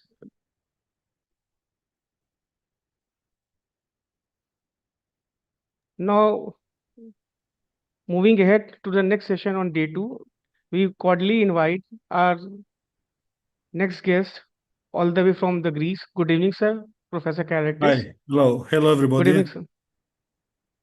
Hello, sir. Before starting the session, I would like to give a brief introduction of Professor. Please allow me, sir. Dr. Panagiotis Karatis is a professor in the Department of Product and Design System Engineering, University of Western Macedonia, Greece. He is the director of the Institute of Traditional Architecture and Cultural Heritage, University Research Center, Temenis, and the director of the Computational Design and Digital Fabrication Lab, Code Plus. Professor Karatis received his PhD in CAD-based manufacturing process simulation from the Department of Production Engineering and Management, Technical University of Crete, Greece. He holds a diploma in mechanical engineering from the Aristotle University of Thessaloniki, Greece, and he received his MSc in Automotive Project Engineering and MSc in CAD/CAM from Cranfield University, UK.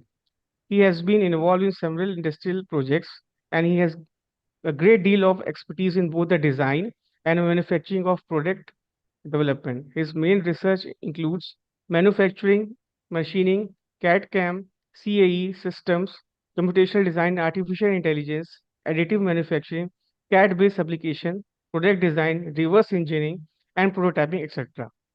He has published more than 25 books and more than 220 papers in scientific journals and international conferences. He acts as a member of editorial board and reviewer to numerous scientific journals and holds 12 industrial design and 2 patent registered within the Greek Patent Office. Thank you, sir, for the invitation. Today, sir will give us a detailed knowledge regarding the computational product design, integrating design and manufacturing. So we heartily invite Professor Karatis from the Department of Product and System Design Engineering, University of Western Macedonia, all from the way Greece. Good evening, sir. Welcome, sir. Thank you. Thank you very much. I would like to thank you all for the invitation to be part of this FDP, and especially to thank the participants that they put the time to stay with me for an hour and a half and listen to me what our research team is doing here, and hopefully try to find ways to collaborate. I'm going to discuss today about computational product design. And somehow, hopefully, at the end of this presentation, I'm going to persuade you that we work towards integrating design and manufacturing. So the agenda for today, I have planned different chapters for you. I'm going to discuss about our computational design and digital fabrication research lab and the piece of equipment and software that we have here in our laboratory. I'm going to discuss about computational product design and what do we mean about that, and how can we combine computational design together with manufacturing, with 3D printing, additive manufacturing, and all sorts of other nice things. To start with, we have in our laboratories, the code plus as we name it, we have a variety of pieces of equipment that we use for research. We have a CNC machining center. We have a 4-component dynamometer in order to be able to measure X, Y, Z, and the torque in each case. We have equipment for surface roughness measurement, tensile compression and bending testing, 3D scanning, 3D printing, laser engraving and cutting machinery, and we have large format inkjet printer, 2D printer.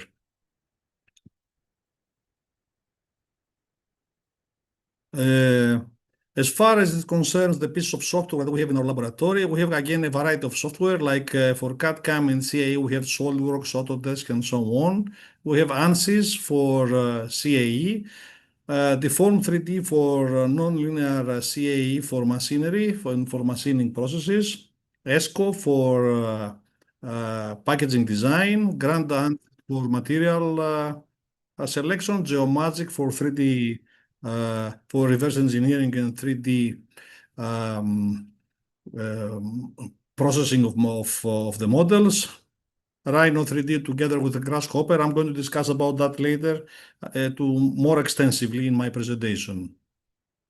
And to start with, I'm going to talk to you about, as I said, about the computational design and what it means to use CAD-based applications.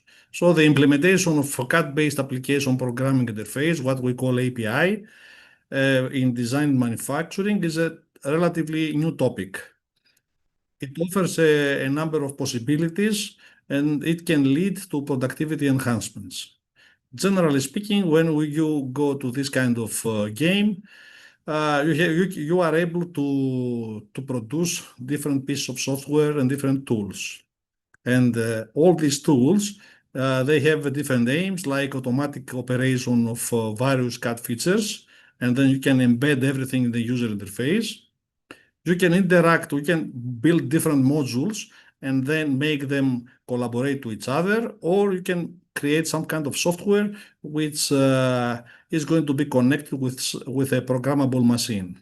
Generally speaking, what we use it is for engineering calculations.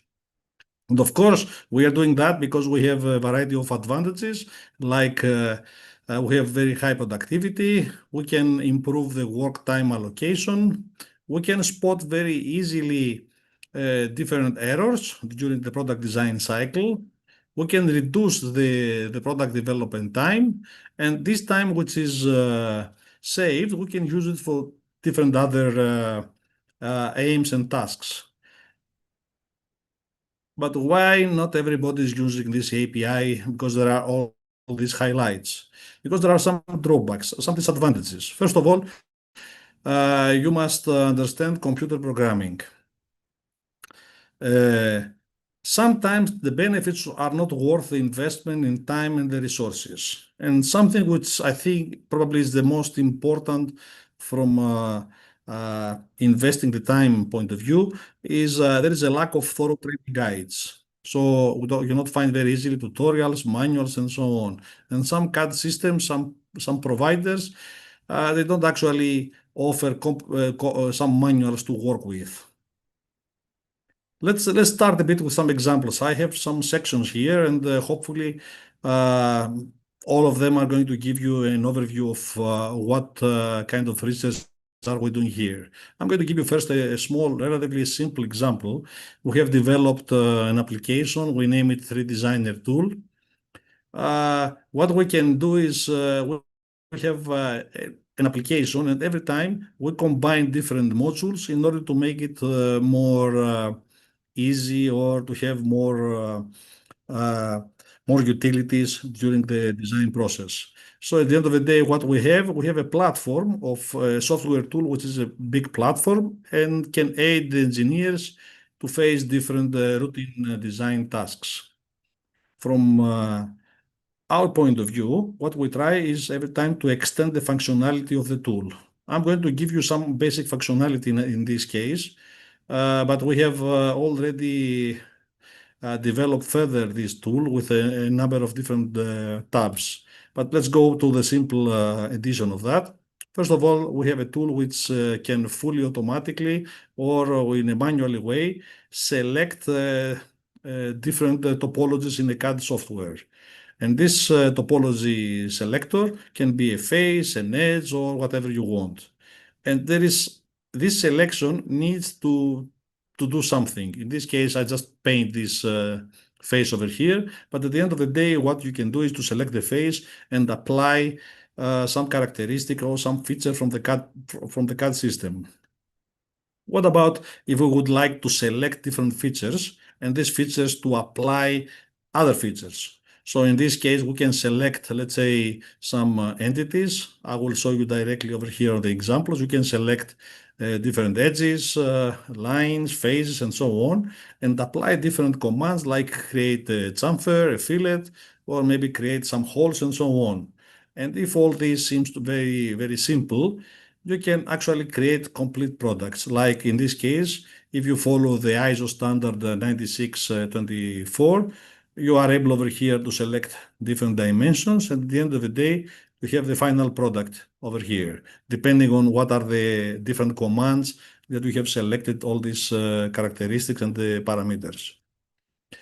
And something which, in my opinion, probably is the most important from the company's point of view, from the enterprise's point of view, when you actually design a product, at the end of the day, you want to have different engineering drawings. And what we try is to create different tools that they automatically give a complete engineering drawing. It gives automatically the bill of material, different typical views of assemblies and sub-assemblies, and so on. So at the end of the day, someone which works in the shop floor is able to be more efficient and more effective in his work. What about if we would like to have something more? If we would like to go a bit further in using computational design as a tool. In this case, we will go to different applications like you can use textual or visual kind of language. Let's go first to this kind of separation. You can see if it is a visual programming language, you see it on the top right-hand side of this on the screen. You see different nodes. In each node here, we have different pieces of software, different pieces of code, and it does something. And this something goes from one node to the other. At the end of the day, we have the design of the product that we want.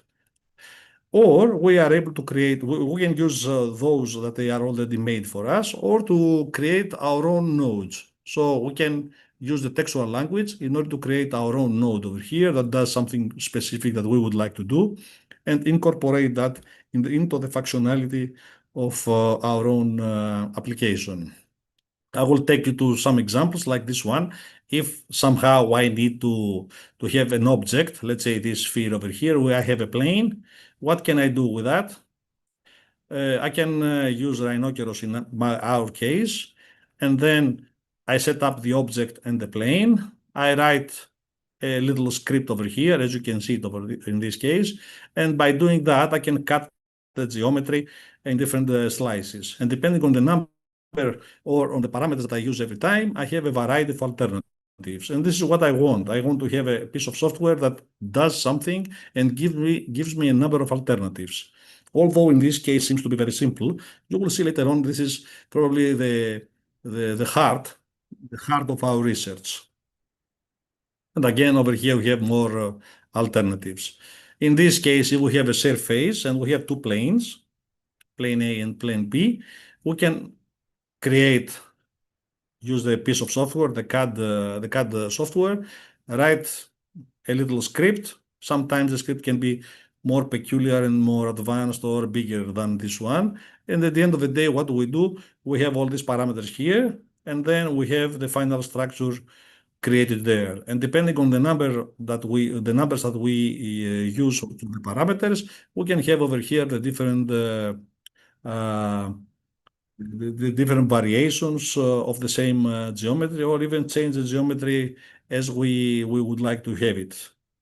And what can we do with that? As long as we have this kind of geometries and we can get all the pieces of components, we can use, let's say for the sake of the argument in this case, It's a wooden structure, and we can use CNC laser cutting techniques in order to actually manufacture that either as a prototype or as a product itself. Another, again, simple example would be to use 3D printing. We can create some patterns, as you can see over here. We can create a geometry, whatever we would like to have, even a very unusual and peculiar geometry. In this case, we create this piece of software, this piece of code over here. We create a geometry. In this case, this is the hexagon.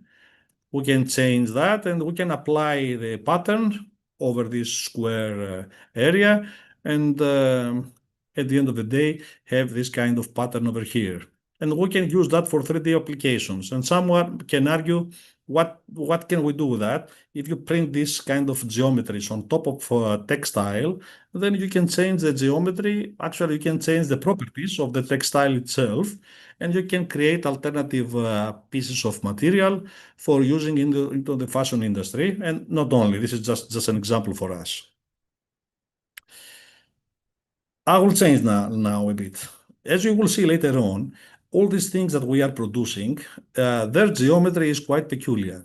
And in order to be able to produce this kind of designs, this kind of products, we need usually to do it via 3D printing technology, different technologies. I'm going to show you now some FFF kind of technologies. So at the end of the day, we need to somehow optimize or find what are the best values of the parameters in order to actually manufacture our products. So I will go now to another section, which it has to do with some experimental work. In this case, is an ABS material, and the methodology of 3D printing is FFF.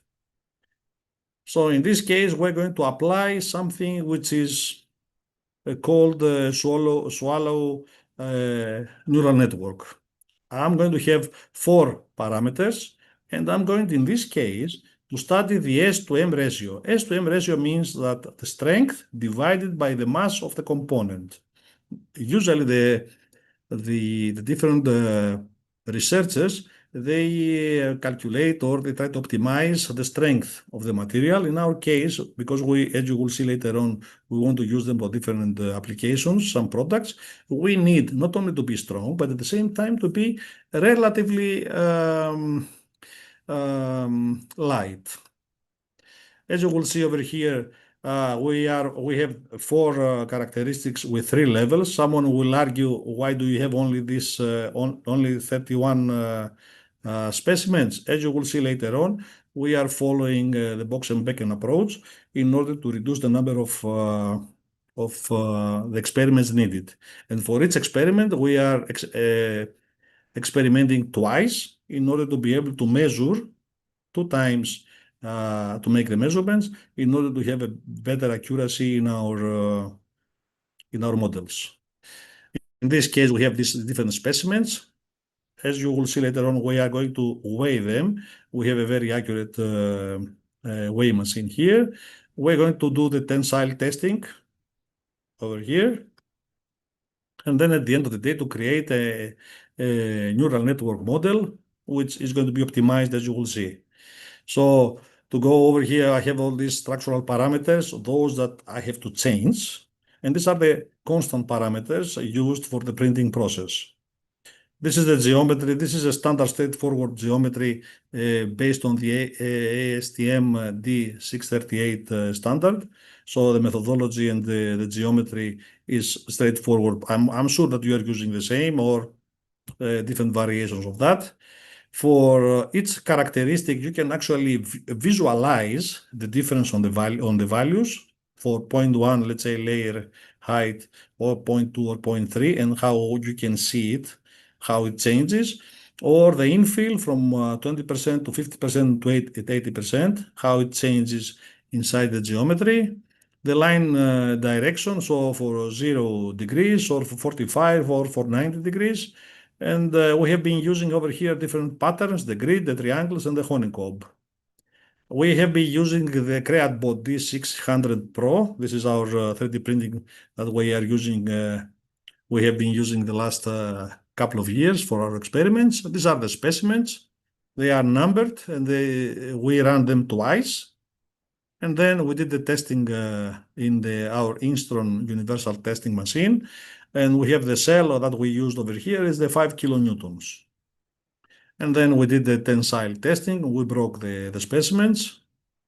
We did the same for weigh the different specimens with this precision balance, which is a Denver instrument P214. And then we have built the neural network in order to assess which one is the best option for us. As you can see over here, we have tried different layouts, and it proved that the 461 is the best because it has the higher R value. We have built this neural network in order to be able to see, we have 4 inputs over here, and we have the output, which is the S to M ratio. So it's the strength divided by the mass of the specimen. We run some data normalization. I'm not going to go through details that. And then we end up with this kind of function. And for each coefficient here, we have over here what is the function of every coefficient of this big equation over here. And at the end of the day, we have managed to do some training. As you can see over here, the target, over here, the validation.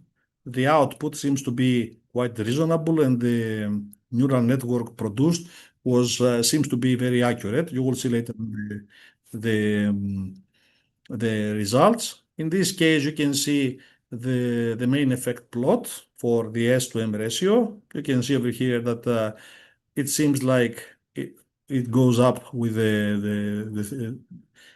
from 0.1 to 0.3 millimeters, or I will tell later on about over here that either it is 50% or 80% the infill. Again, it remains more or less the same. And in this case over here, it seems like the best one, as you will see later on, is to use the honeycomb geometry. The comparison between the predicted and the experimental results for the S to M ratio, you can see that it's quite high, very close to what you would expect. And to have some conclusions about that is that the layer thickness is the most influencing factor in this case. The direction of fracturing as a feature affected directly by the line direction. 0 degrees is responsible for the higher S to M values compared to the 45 and 90 degrees direction that they follow. And the influence patterns produced by the density indicate that both 50 and 80%, as you saw it earlier on, have almost the same influence. And then the 20% density contributes towards the achievement for higher S to M values. And at the end of the day, the honeycomb seems to be the best infill, while at the end of the day, the neural network produced, the model that we have produced, has an accuracy of 1%, which means that we can actually simulate all our experiments quite with a very high accuracy. Now I'm going to take you back to design, and of course, using computational design in order to do some wearables, to design and manufacture some wearables. In this case, we have some slippers. Everybody's using slippers, so it would be nice to have this kind of example.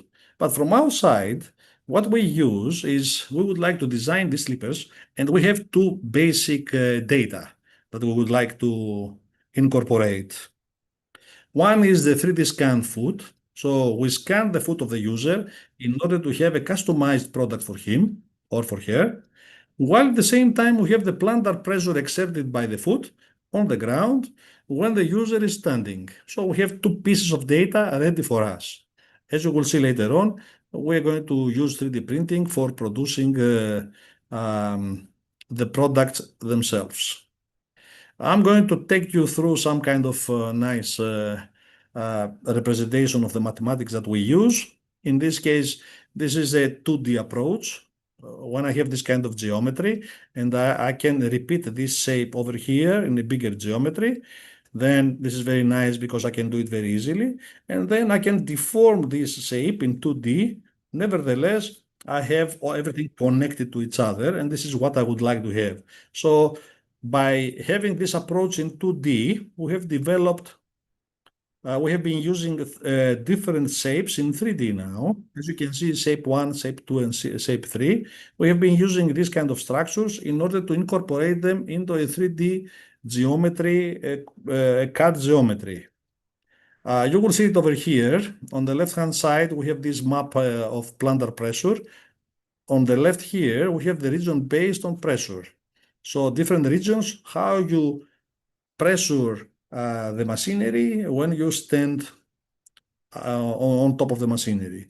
And then by using our code, we are able to spot which are the maximum pressure points and its region in every time. Over here, we spot the points.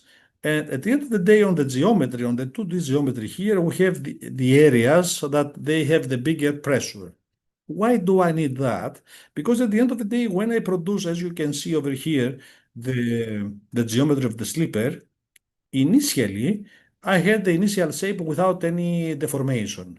But it would be nice uh, from the design point of view to increase the density of the material where the pressure is high and to decrease the density of the material where the pressure is low. And this is what we do over here. For the same geometry, which is the initial shape here, the 3D, we somehow deform the shape internally in order to build the geometry with high density where the pressure is high. And like that, as you can see, the initial and the deformed mesh, we have the three geometries selected.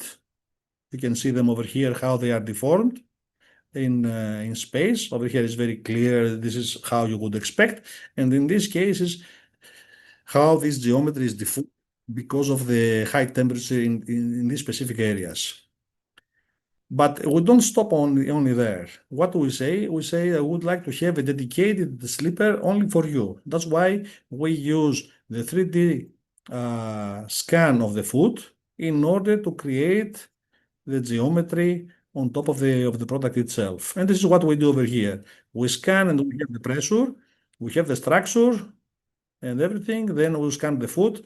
We subtract here from the CAD, on the CAD software, we apply some Boolean operations. And at the end of the day, we have over here, as you can see, the slippers. The slippers, which over here on the lower part, they have a variety of geometries, the three different geometries that we have tested. But which one is the best in our case? First of all, we needed to 3D printed all these slippers. Again, we used our 3D printer, and as a material, we use a TPU Flex Evo NIMA 3D. We got it from a supplier here in Greece, and in order to be able to print the geometry and test. And as you can see over here, we have an early evaluation of the three alternatives 3D geometries, and we have tested for comfort, stability, pressure, uniformity when the person is standing, normal walking, fast walking. And you can see over here what is the outcome of this early evaluation. And as you can see, the second option here seems to have 11 out of 15 points of satisfaction. Of course, we are working now to, apart from the early evaluation, to have a complete evaluation of the whole process. So to conclude with that, what we are doing in this case, we have all this CAD-based programming technology together with a 3D scanning technology, 3D printing, foot pressure, and all this analysis of the data we are using in order to provide advantages towards establishing Industry 4.0 technologies. New methods, new materials, new digital tools will increase the customization of the shoe related products and automate the whole process. For in our case, customization is something that we are very much interested in. Having a number of alternatives in the design as design solutions, again, is something that we are working towards that direction very, very hard. And then, as you can see, we don't actually produce the product. It's customized and a lot of alternatives, but at the same time, it should look nice. Hopefully, you will say that these slippers were very nice from the appearance point of view. I will take you now to something which hopefully is going to be maybe more interesting to some of you. Hopefully you like wearables. And in this case, we are starting now to be a bit more, try to do more difficult stuff. In this case, we use computational design and manufacturing for wearables. You can see what is the outcome of this piece of research. In this case, basically what we have an input data. We have this body here of the user. We get different values. We measure the values on the user, and then we process everything. You will see later on we have a big um, application about that. And at the end of the day, we get this pattern here, which after we use this pattern, we can actually create our own wearable. As you can see over here, we have a visual code. You can see lots of nodes and lots of lines, inputs, outputs, and so on. Okay, but I'm sorry. I will stop for a while. I have a question over here. Which software did you use for creating the solid geometries? We have been using for this specific projects Rhino 3D together with the programming interface Grasshopper. Grasshopper can be either by itself. We have all these nodes that we can use for different applications, but at the same time, we built our own nodes with customized pieces of software, usually in Python. You will see later on we have some more peculiar applications, and I think you will get the message of it. Thank you very much for the question. So in this case, you can see over here the visual code, the Grasshopper code, and the result. And you can see over here that there are a variety of different alternatives of the design, depending on the parameters, on the values of the parameters used.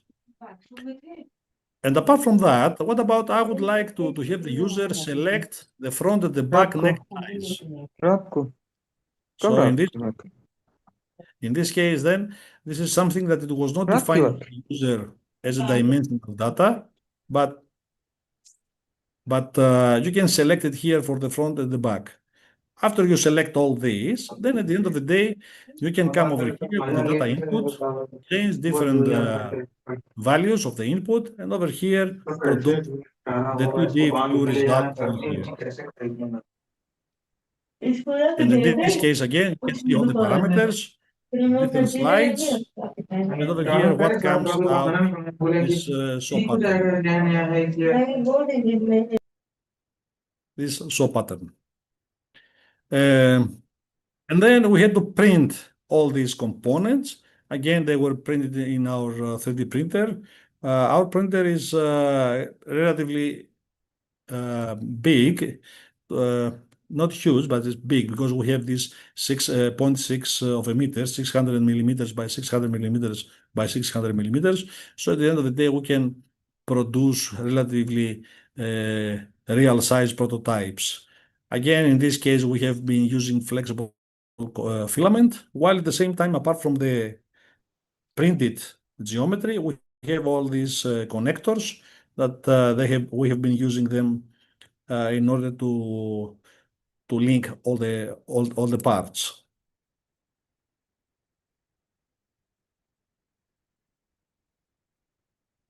Thank you, Ankit, for your question. You asked me how we optimize the weight while keeping the design strength. As you saw, that's why in the previous chapter, I saw that when we try to get all these materials, we don't actually study only the strength, but we get the ratio strength to mass. So in this case, it is relatively high strength of the material, while at the same time we have a lower mass used, which is something very important for us. And over here you can see we have some pictures of the product itself, of the garment itself, produced by 3D printing, which is customized for the dimension of this mannequin that we have in our laboratory. But we have been using the same algorithm for a number of cases with real people that we get the measurements and we can produce that for customized garment for them. Because there were some questions, would you like to ask me anything else before I go further? Because as you will see later on, I have a lot of different products that we design. Okay, we don't have any questions. Let's continue with that. In this case, we've been using the computational design in order to create a complete product under the umbrella of DIY. In this case, we need to design.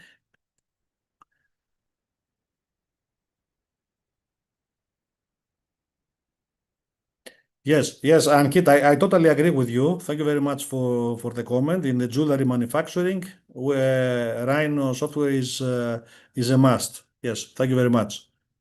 So to go now to the DIY industry, in Europe, it's very popular to go in your in the shopping centers and buy something like that, a desk workstation and DIY one.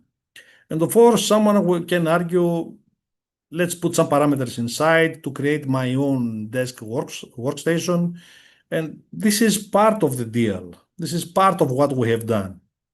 As you will see later on, and I think I have to stress it from the beginning, the main problem that each customer has is that when they actually buy the DIY product, they need to have a book, some kind of a guide saying that you can follow this guide that assemble the DIY product.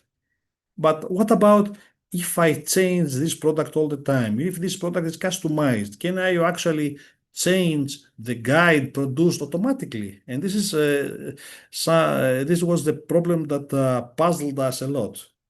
To change the product, let's say the number of the shelves, the dimensions, everything. And at the end of the day, the outcome to be a guide for the customer to DIY, in this case, the product by himself or herself. Let's go towards this direction a bit. As you can see here, we have these computational design tools. We have the preview of the furniture here. We have the design settings. We have materials. We have some export files. It has a complete functionality, this kind of approach. And at the time we put it on the platform, the Shape Diver platform, so everybody can go there and change the values and create the final product. So as you can see over here, we have this code. I like putting the code so you can see macroscopically how complicated everything is. And then after we run this piece of software, this piece of code, and at the end of the day, we have the result. But this result can be, let's say, with a different number of components every time. I will skip it now, this one. This is some details about the code and how it works. But at the end of the day, as you can see over here, from a designer point of view, we are able to create here an application that gives a number of alternatives. And every time you key or you put more parameters, let's say different values on the parameters, you have a different product, in this case, a desk workstation. So from the designer's point of view, it's very nice because he can create an application, change the different parameters, and create a number of products depending on what the customer wants.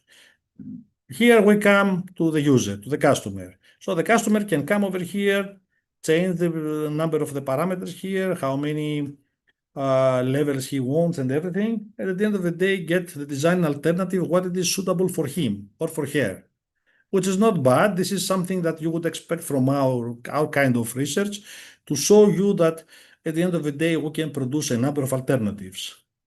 But the main problem was that, okay, I will sell that, the different alternative, but can I actually create the guide, the book, a PDF, which comes directly and it is calculated automatically when you change all these alternatives?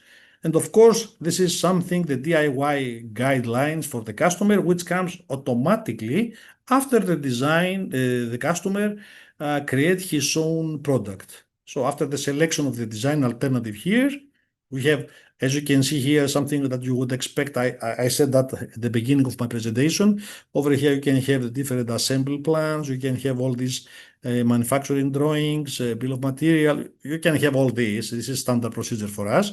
But as you can see over here on the right-hand side of the screen, we have this PDF assembly instruction and technical drawing. This is something that the customer, the DIY customer, can use it for assembling everything by himself or herself, or if this is not like a DIY, but this is inside your own company, then you help your technician to have all these guidelines. And when the technician takes the part, takes the product to the installation site, he can do it automatically because he has all these PDF assembly instructions.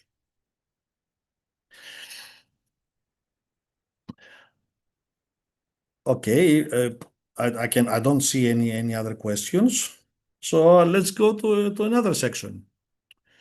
A number of people, they like using AI tools in order to design different parts, different components, different products, and so on.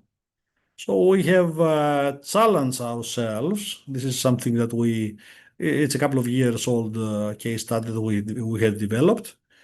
We challenge ourselves to design something that we had in mind, and if we can use it somehow via the AI tools, not one, but as you will see later on, two AI tools to actually design and visualize or digitize our concept. Strictly speaking, you see that we follow a number of stages, 1, 2, 3. We are basically following what we call design thinking methodology, together with creativity tools and computational design or CAD-based tools.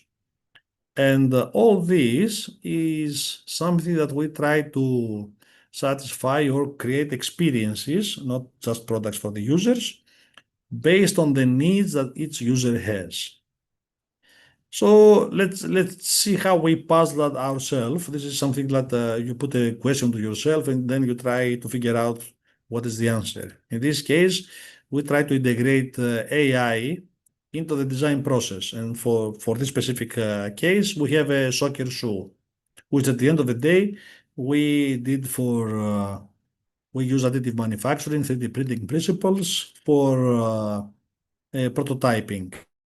But we can use that for production as a production methodology as well. So you can see over here different stages followed.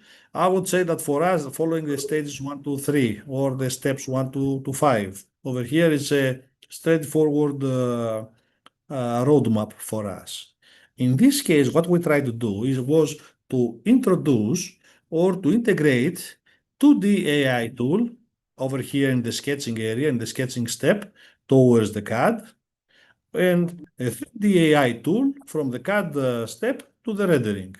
So you can see over here that although we are following a roadmap, which is well established and it works very nice and we produce very nice projects, at the end of the day, we would like to integrate this kind of tools. And I'm going to show you now how we did that. So we have established having two tools. One, which is the first tool, creates images, and the second tool gets these images to create 3D models. So the first question is, can we actually describe on the first AI tool, as you can see it over here, what do I have in my mind and what kind of image I would like to have on the screen? And as you can see over here on the lower part of the screen, you see that we have a lot of trials, a lot of different captions in order to visualize what the designer has in his mind. And this was probably the most difficult part. How can we ask the AI to do something for us, to visualize what we have in mind? Because usually, if you ask my students, they put all these nice text into the AI and they have very nice ideas produced from the AI. We'll see about that later on. In this case, the challenge was can we actually use all these methodological tools, mind maps, sketches, and then ask the AI to produce something which is closer to what we have in mind? So at the end of the day, after a lot of challenges about that, you can see over here that we have the prompt here, and what is the image result on the right-hand side of the screen. But it is important to mention that the result of the AI tool were better controlled when description contained short sentences with specific information. So short sentences and very specific input on the AI tool. Of course, my students would prefer, and I'm sure that some of them, they are watching me now via the YouTube channel that you have established. When they provide different prompts, at the end of the day, they get very impressive results, but these results are not what the designer has in mind. So the difficulty is how to make the AI produce something that you have described it in your mind and not put that idea at the end to the AI to produce the idea for you. So what about I have this image, the 2D image, and then I'm using a second level AI tool in order to create the 3D three-dimensional mesh geometry. By using that, this is the result that I have. Am I happy about that? Because a lot of research uh, is concentrated towards the quality of the models, and especially we have a 3D printed ready models out of the 2D image that I'm importing into the AI software. So as you would expect, although the model was relatively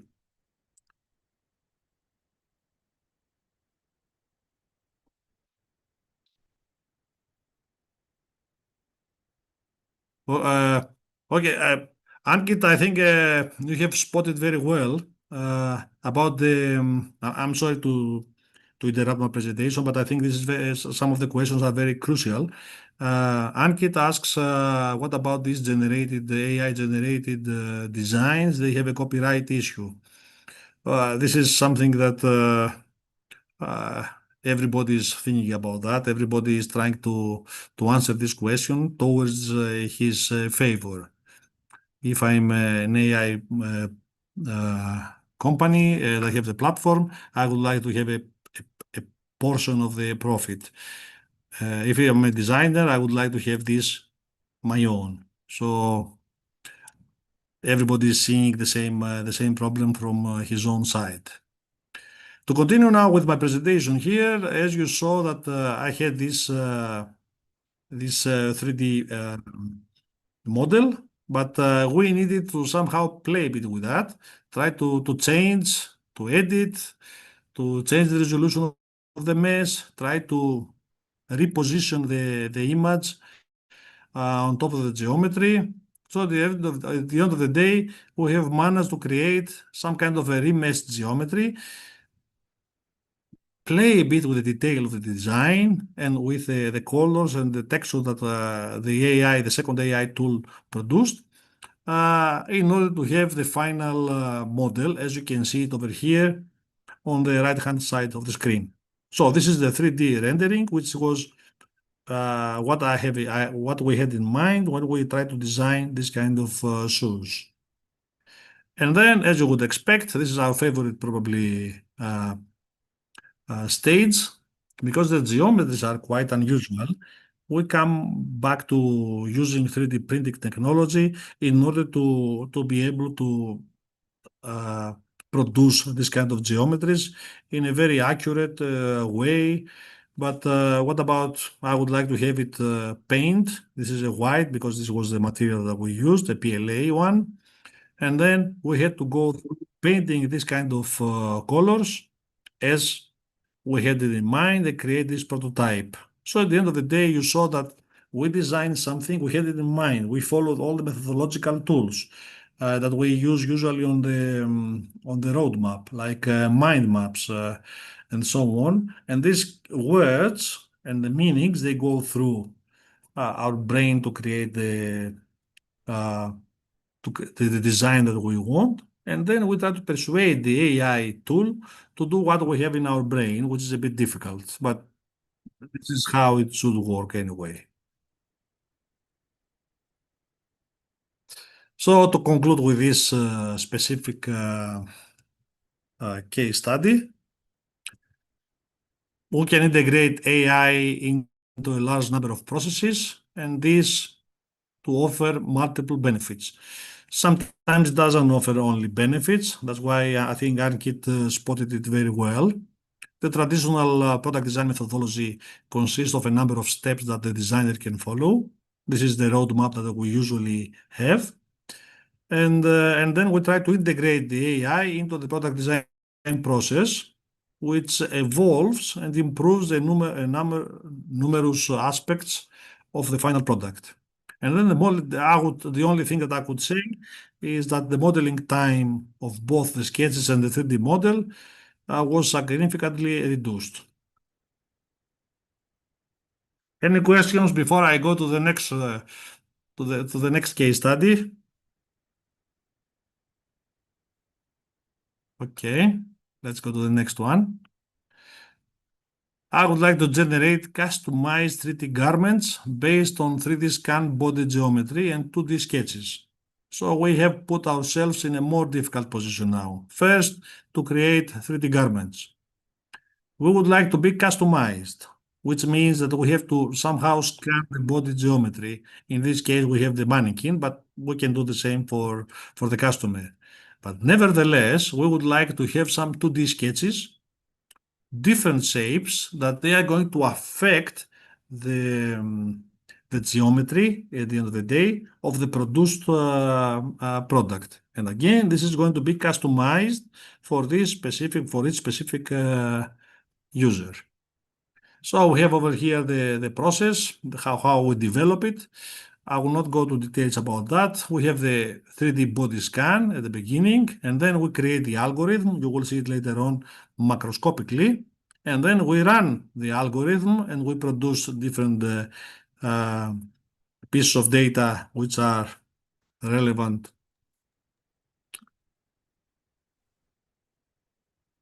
We have been using, as I said earlier, we have been using PLA, TPU, depending on the application. We have been using some carbon-based composites. Depending on the application, you will see later on we have another one after this chapter, which we are using some carbon-based composites. So we have over here executing the algorithm produced. At the end of the day, the product itself is 3D printed. And then after we 3D printed that, which usually it's in one or more pieces, then you can actually put it on top of the user. So let's be a bit more creative. I would like to have this kind of product to have my own lines. So on the first step, I start drawing some lines. So I make myself more creative. I can ask even probably the customer to do it for himself or herself. So creating these lines and then transferring these lines from sketches to vectors, vector format. And as you will see later on, after we produce the product, then this kind of lines, they are integrated into the geometry of the final product. In this case, you can see on the top of the screen the visual code produced in Grasshopper and then the result of the code. And the lower part, you can see with different colors what are the subsystems of the whole system, of the whole code. And on the paper that we have published about that, we examine and we explain what each system is doing for completing this kind of application. I would go to some more technical issues, but I think they are very interesting. You will see that when you scan, you have an initial mesh. The geometry is a mesh. So can we actually create some kind of a surface or something which seems to be more accurate or seems to have a different way to be more CAD kind of software. This is what we do. We create the different points, and then we project the points over here on the geometry, the initial mesh geometry, and then we create new geometry here, which follows all these points. You can see that here on 3D, we have this geometry, which is produced. And this geometry now is more high-level geometry, or the quality of the patches, or the quality of the CAD file is quite higher now, and even the size of the file that we need uh, to save it is quite smaller.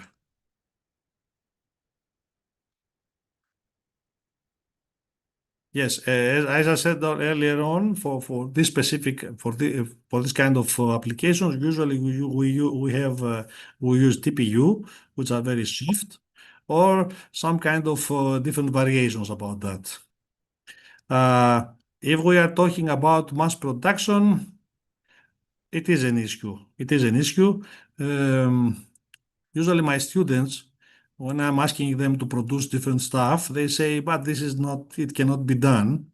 Probably it cannot be done today, but what about tomorrow? What about the day after tomorrow? I remember when we start playing with 3D printing, all the 3D printers were very expensive and very slow. Nowadays, we can find very high speed on 3D printers, and we can produce all the materials and all the geometries quite fast. And I'm sure that in the near future we will have some similar things, similar kind of uh, evolution. So, although today we cannot actually go to the mass production, you never know what is going to happen in the near future. So in this case, as you can see, the different views of the scanned surfaces which are transferred into the CAD model, you can see that the quality of the surface is quite nicer. But apart from that, we would like to incorporate what we saw at the beginning, the drawing on paper, this kind of transfer from an icon, from an image to a vector kind of file, which this kind of vector kind of file goes on the geometry produced earlier on.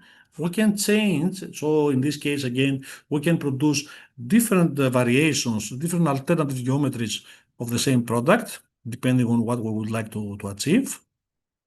And then I will not go to all the details over here about the technical issues, but as you can see over here, we have different lines transferred. We change even the mesh, the mesh of these lines and how thick, how close they are to each other. And then at the end of the day, we produce the geometry of the CAD. And then after we have the CAD models, we are able to put it into the 3D printing. As I said, it's quite big printer that we have been using. And in this case, we are able to print it directly in one piece and to offer this one piece directly to the user. In this case, as you can see, we have the mannequin. Any questions? As you will see that we have a lot of case studies about wearables. Why do we follow this path? First of all, because this is something very interesting for us, but generally speaking, the fashion industry doesn't have a lot of digitization. This is something that if you go to the mechanical engineering industry, like vehicles, bicycles, electrical appliances, and so on, you will see that we have all these industry 4.0 or 5.0 technologies, and everybody is very happy to using them and so on. But when it goes to industries like fashion, you will see that they have a lot of road to cover in order to be towards this direction, like with the rest of the mechanical engineering industries. Let's go to something that we have published. I think this is from 2025. The use of computational design technology to automate sew pattern design for dress garment. Again, we have the roadmap over here. in this case, we need to measure the body or to scan the body. Depends. You will see that we have two ways to do it. And then we have created the algorithm using different nodes and being able to create some specific nodes for some details that we needed to expand what it is already there. I mean, in Grasshopper for us. And then automate the design of the geometries based on different parameters. And at the end, to produce the cheat code for using a laser cutting machine. So in this case, we will not go towards the 3D printing technology. We'll use something different, and you will see how it works. On the left-hand side of the screen, you see we have the input data. In this case, we can have the measurement of the body of the user. And then somehow in the middle, we have this code that produces the output as you see it on the right-hand side of the screen. And this is the algorithm. The visual code, lots of areas, lots of common ground, different places of the code that does different stuff. But at the end of the day, we come up with some geometry, 2D geometry, which can be used in order to build the garment itself. And then, as you can see over here on the left-hand side, we have the data input. You can change different parameters over here. And depending on what you select over here, you have directly, without any delay over here, the 2D view of the result. So you change over here the input, and on the left-hand side, the right-hand side over here, you see the result, the outcome. In this case, as we usually do, we have two ways. One is to 3D scan the body of the customer. So this is a customized, again, product, or to do some manual measurement and introduce this kind of measurements inside the algorithm. It was, for us, we had to write some Python customized pieces of code in order to incorporate different procedures and functions in order to run the model or the whole application automatically. But at the end of the day, you see that we have the model, and then we can get all these measurements that we need for our input in order to run our algorithm. And then at the end of the day, we produce, as you can see over here, the outcome, the 2D geometry of the clothing, and then we simulate this clothing, how it fits on the mannequin, and this is the final result. Of course, in a number of cases, like in our case, you will see it on a slide that I have prepared for you later on. We don't have a very big laser cutter, so it was straightforward for us. Try to separate the geometry produced into smaller pieces in order later to be able to stitch them together, as you see on the right-hand side of the screen. So over here you see our piece of equipment, the laser engraver system, which is relatively small for producing clothes, but nevertheless the geometry is there and the application works very well. So part of the algorithm is to generate the cheat code which is going to be fed into the laser engraver system. And then as a result, we get the parts, the 2D parts. You can see them here, the 2D parts, and then to show them and create the final product. And you can see on the right-hand side of the screen here, the final garment. And of course, if you have a bigger machinery, then you can create relatively a larger size component, and you don't have to show everything, which is relatively time consuming.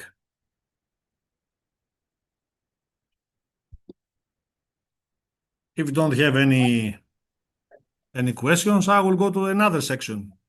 What about if I would like to have a customized helmet for myself, for my friends, for my kids, and so on? How can we tackle that?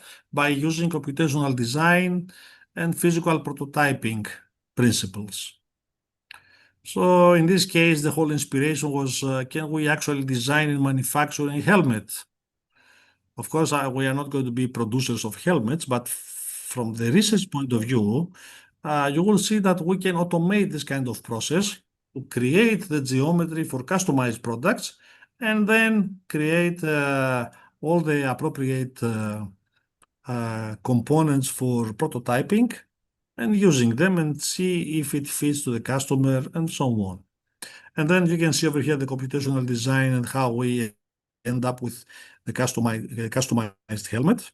We use computational design, CAD-based tools, 3D scanning. It can be a photogrammetry as well, depending on which is the application I would like to follow. And then the 3D printing.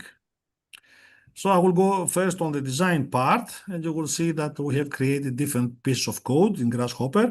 One follows the strategy that, okay, I don't have any 3D scanner, and I cannot scan the head of the person that I want to design this helmet for this person. So never mind, you can take two images, and then out of processing these two images, you can have the final result. If you actually have a 3D scanning facility, then you scan the head and you have the geometry, and again, you come up with the final result.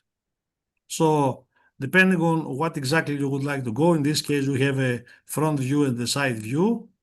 We put it into the Rhino, and then it creates somehow magically the model. These magic steps, I will show you a couple of algorithms here. They are not very popular showing the algorithm, but I think that you will get the message of it. So I have this geometry here, the picture of the head, and then I have a lot of points. Somehow I can say, okay, the points that they are inside the geometry are green, and those that they are outside the geometry, they are red. And if I go through that, then I can select these points inside the geometry and then somehow create a line, a surrounding line of the model. This somehow will have, I will explain about that later on. So in this case, I have this kind of piece of software, this piece of code that does the image transformation to points.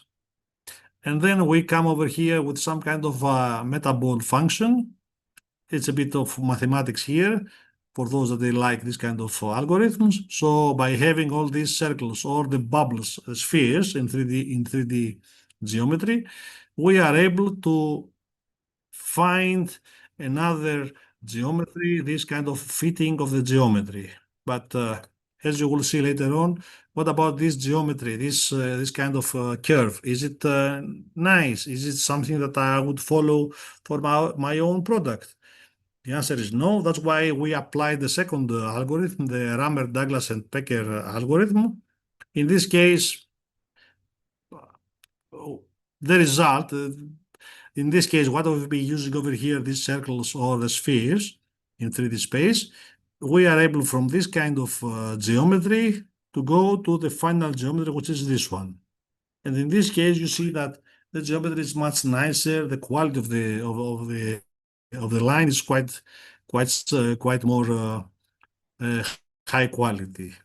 And why this is very important? Because I have this code over here. The result at the end of the day is this one, and then I get these lines here from the code A, and I get these lines here from the code B, depending if I have scanned the head or if I have got some pictures. Nevertheless, whatever I'm doing, at the end of the day, I go through these kind of similar steps and I get this CAD model at the end, which is this one. And then I can start coloring some bits and pieces to make it more attractive to the audience. And then put some straps and start putting some design details. Like in this case, I can select different shapes, like what kind of shape would I like to have it from the side view, and how would I like the helmet to be. So depending on the different lines that I have over here, I have a variety of alternatives in this case of the helmet. And what about if I would like to have different gaps, different patterns over here without any pattern at all? The helmet itself, different patterns, because as you know, the customers usually they would like to have different designs and for each customer, it's much nicer to have different designs, 2D designs, which then they are applied on this surface, and I have a variety of products. And then, as you can see over here, for the different shapes and the different types, we have all sorts of combinations here. And this is what we call at the end of the day customization, because for each customer, one is the geometry fits to the customer, and the other is for each customer, customer can select different types of 2D or geometries for the top or geometry from the size. And then let's go to the prototyping. We were able over here to create the inside of the helmet to be relatively flexible, and then on top to have the cover. And as you can see it over here on the final product here, we have the cover, and inside we have this flexible material used. If I don't remember exactly the specs, but I think it's TPU, this one, and this one, the outside cover, as you can see it here, is some kind of carbon fiber composite material. Which brings us to this section, which again, I'm going from design to the manufacturing, and I'm trying to combine that. So in order to be able to use this kind of material, let's say the carbon-based composite filament, I need to do some testing and try to optimize it, try to figure out how to build it. So after we have designed all these bits, then we have to put some more effort in 3D printing research. And this is what we have done over here. In this case, we have a 3D printing, again, technology, specimen, tensile, and everything, the analysis. I will go a bit quickly with that. We have the machinery, we have the specimens, we have different parameters over here, as you see, the different levels every time.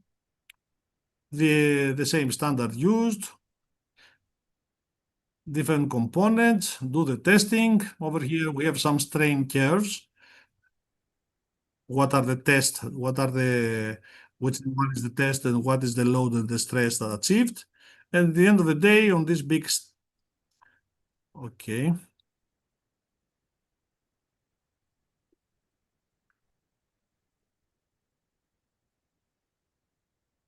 Okay, you have to probably complete some forms about the satisfaction that you have for the presentation, hopefully. So we have all these examples, the results about the strength, and then we apply some regression equation. I will not go to the details over here, but as you can see, the p-value is 0. So we have all these statistically very important terms. The residuals are following a normal probability function. And then we have achieved an equation, a mathematical model, which has up to from -6 to probably +4 relatively error for the experiment, which is quite high. And then with the main effect plots, we can see how the material, the geometry deals with the different parameters used. And over here, the direction plots.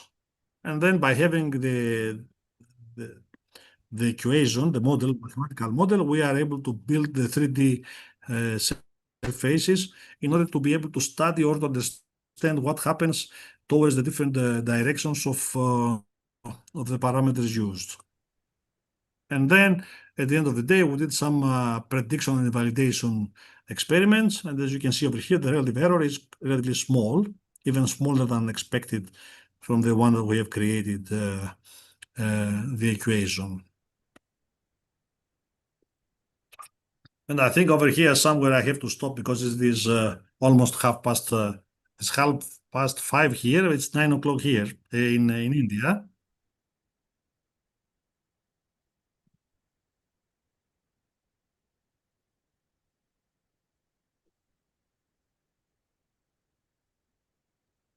Any question from the participant? I would like to thank you all. I was trying to have a lot of case studies for you. Some of them they are more CAD oriented and intensive. Some other they were more material oriented. And my side or the aim of this presentation was to show you that this combination of computational design and 3D printing, material science kind of research, is something that it can unite the designer and the material scientist at the same time. That's why I would expect from you that if someone thought that you like the presentation or the case studies, maybe we can collaborate together, either from the design point of view or from the materials point of view. If you have any questions, I'm sorry. I know when I start talking, then I never stop. I'm sorry. All the participants are requested to kindly ask any question if they have any doubt regarding the session. It's very informative session, and we are very blessed to have sir from all the way from the Greece. It's a golden opportunity to all of you. Please ask if you have any questions.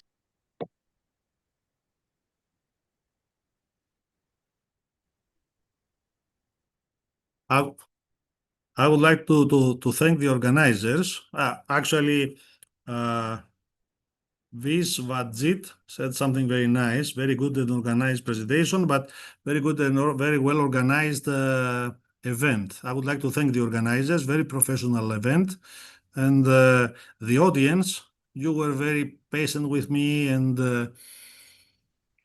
I kept your interest.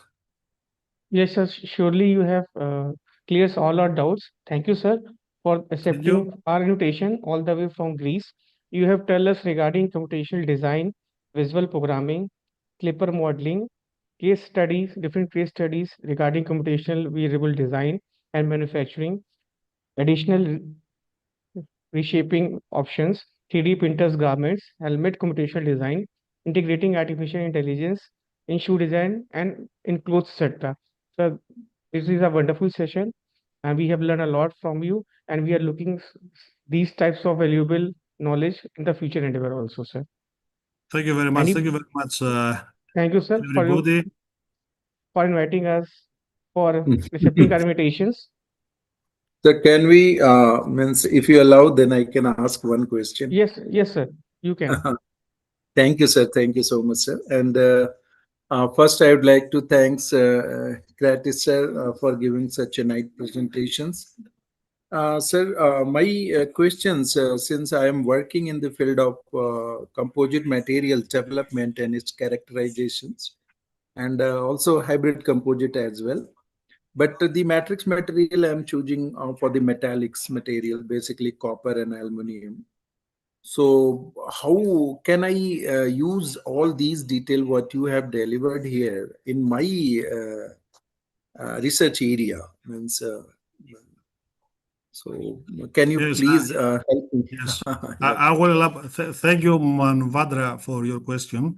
I I think Manvadra is your first name, hopefully. Yes, sir, right. Thank you. Yes, thank you. You can call me Pan. Panayiotis is my first name.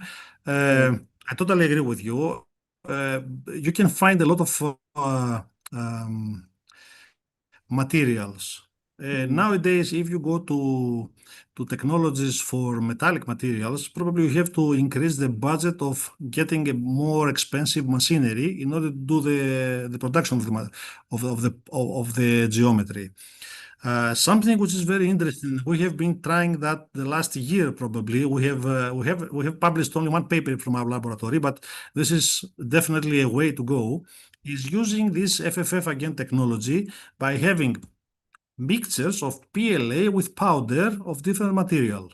And as you said about copper, you can have some material which is PLA together with copper, Okay. the powder of copper, or you can have some PLA with powder of wood or of powder of aluminum and so on. It's not very easy to find it. Sometimes it's very expensive to find it, or you have to look how to optimize the parameters of making it happen.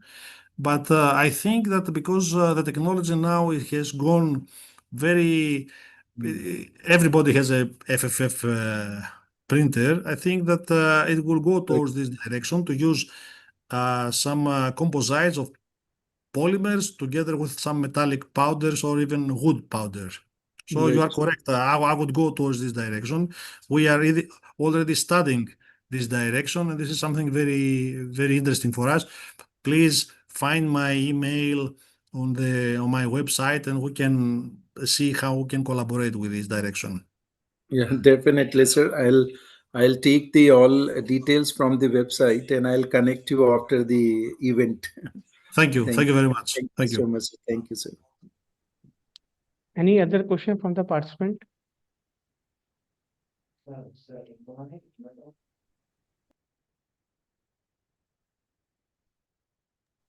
Okay, sir. Thank you so much, sir, for your Thank you very valuable much. time Thank you very much for your and the time great and knowledge you have shared with us. for the invitation. Thank you, sir. Thank you. Good night, sir. Now all the participants are requested to kindly see the feedback link in the chat box. And after the session, all of you are required to fill this feedback link. Now, today we are ending the day 2 session of the Atal FDP. We will meet tomorrow at the same timing at 6 p.m. For then, good night to everyone. Okay, sir. Good night. Thank you, sir.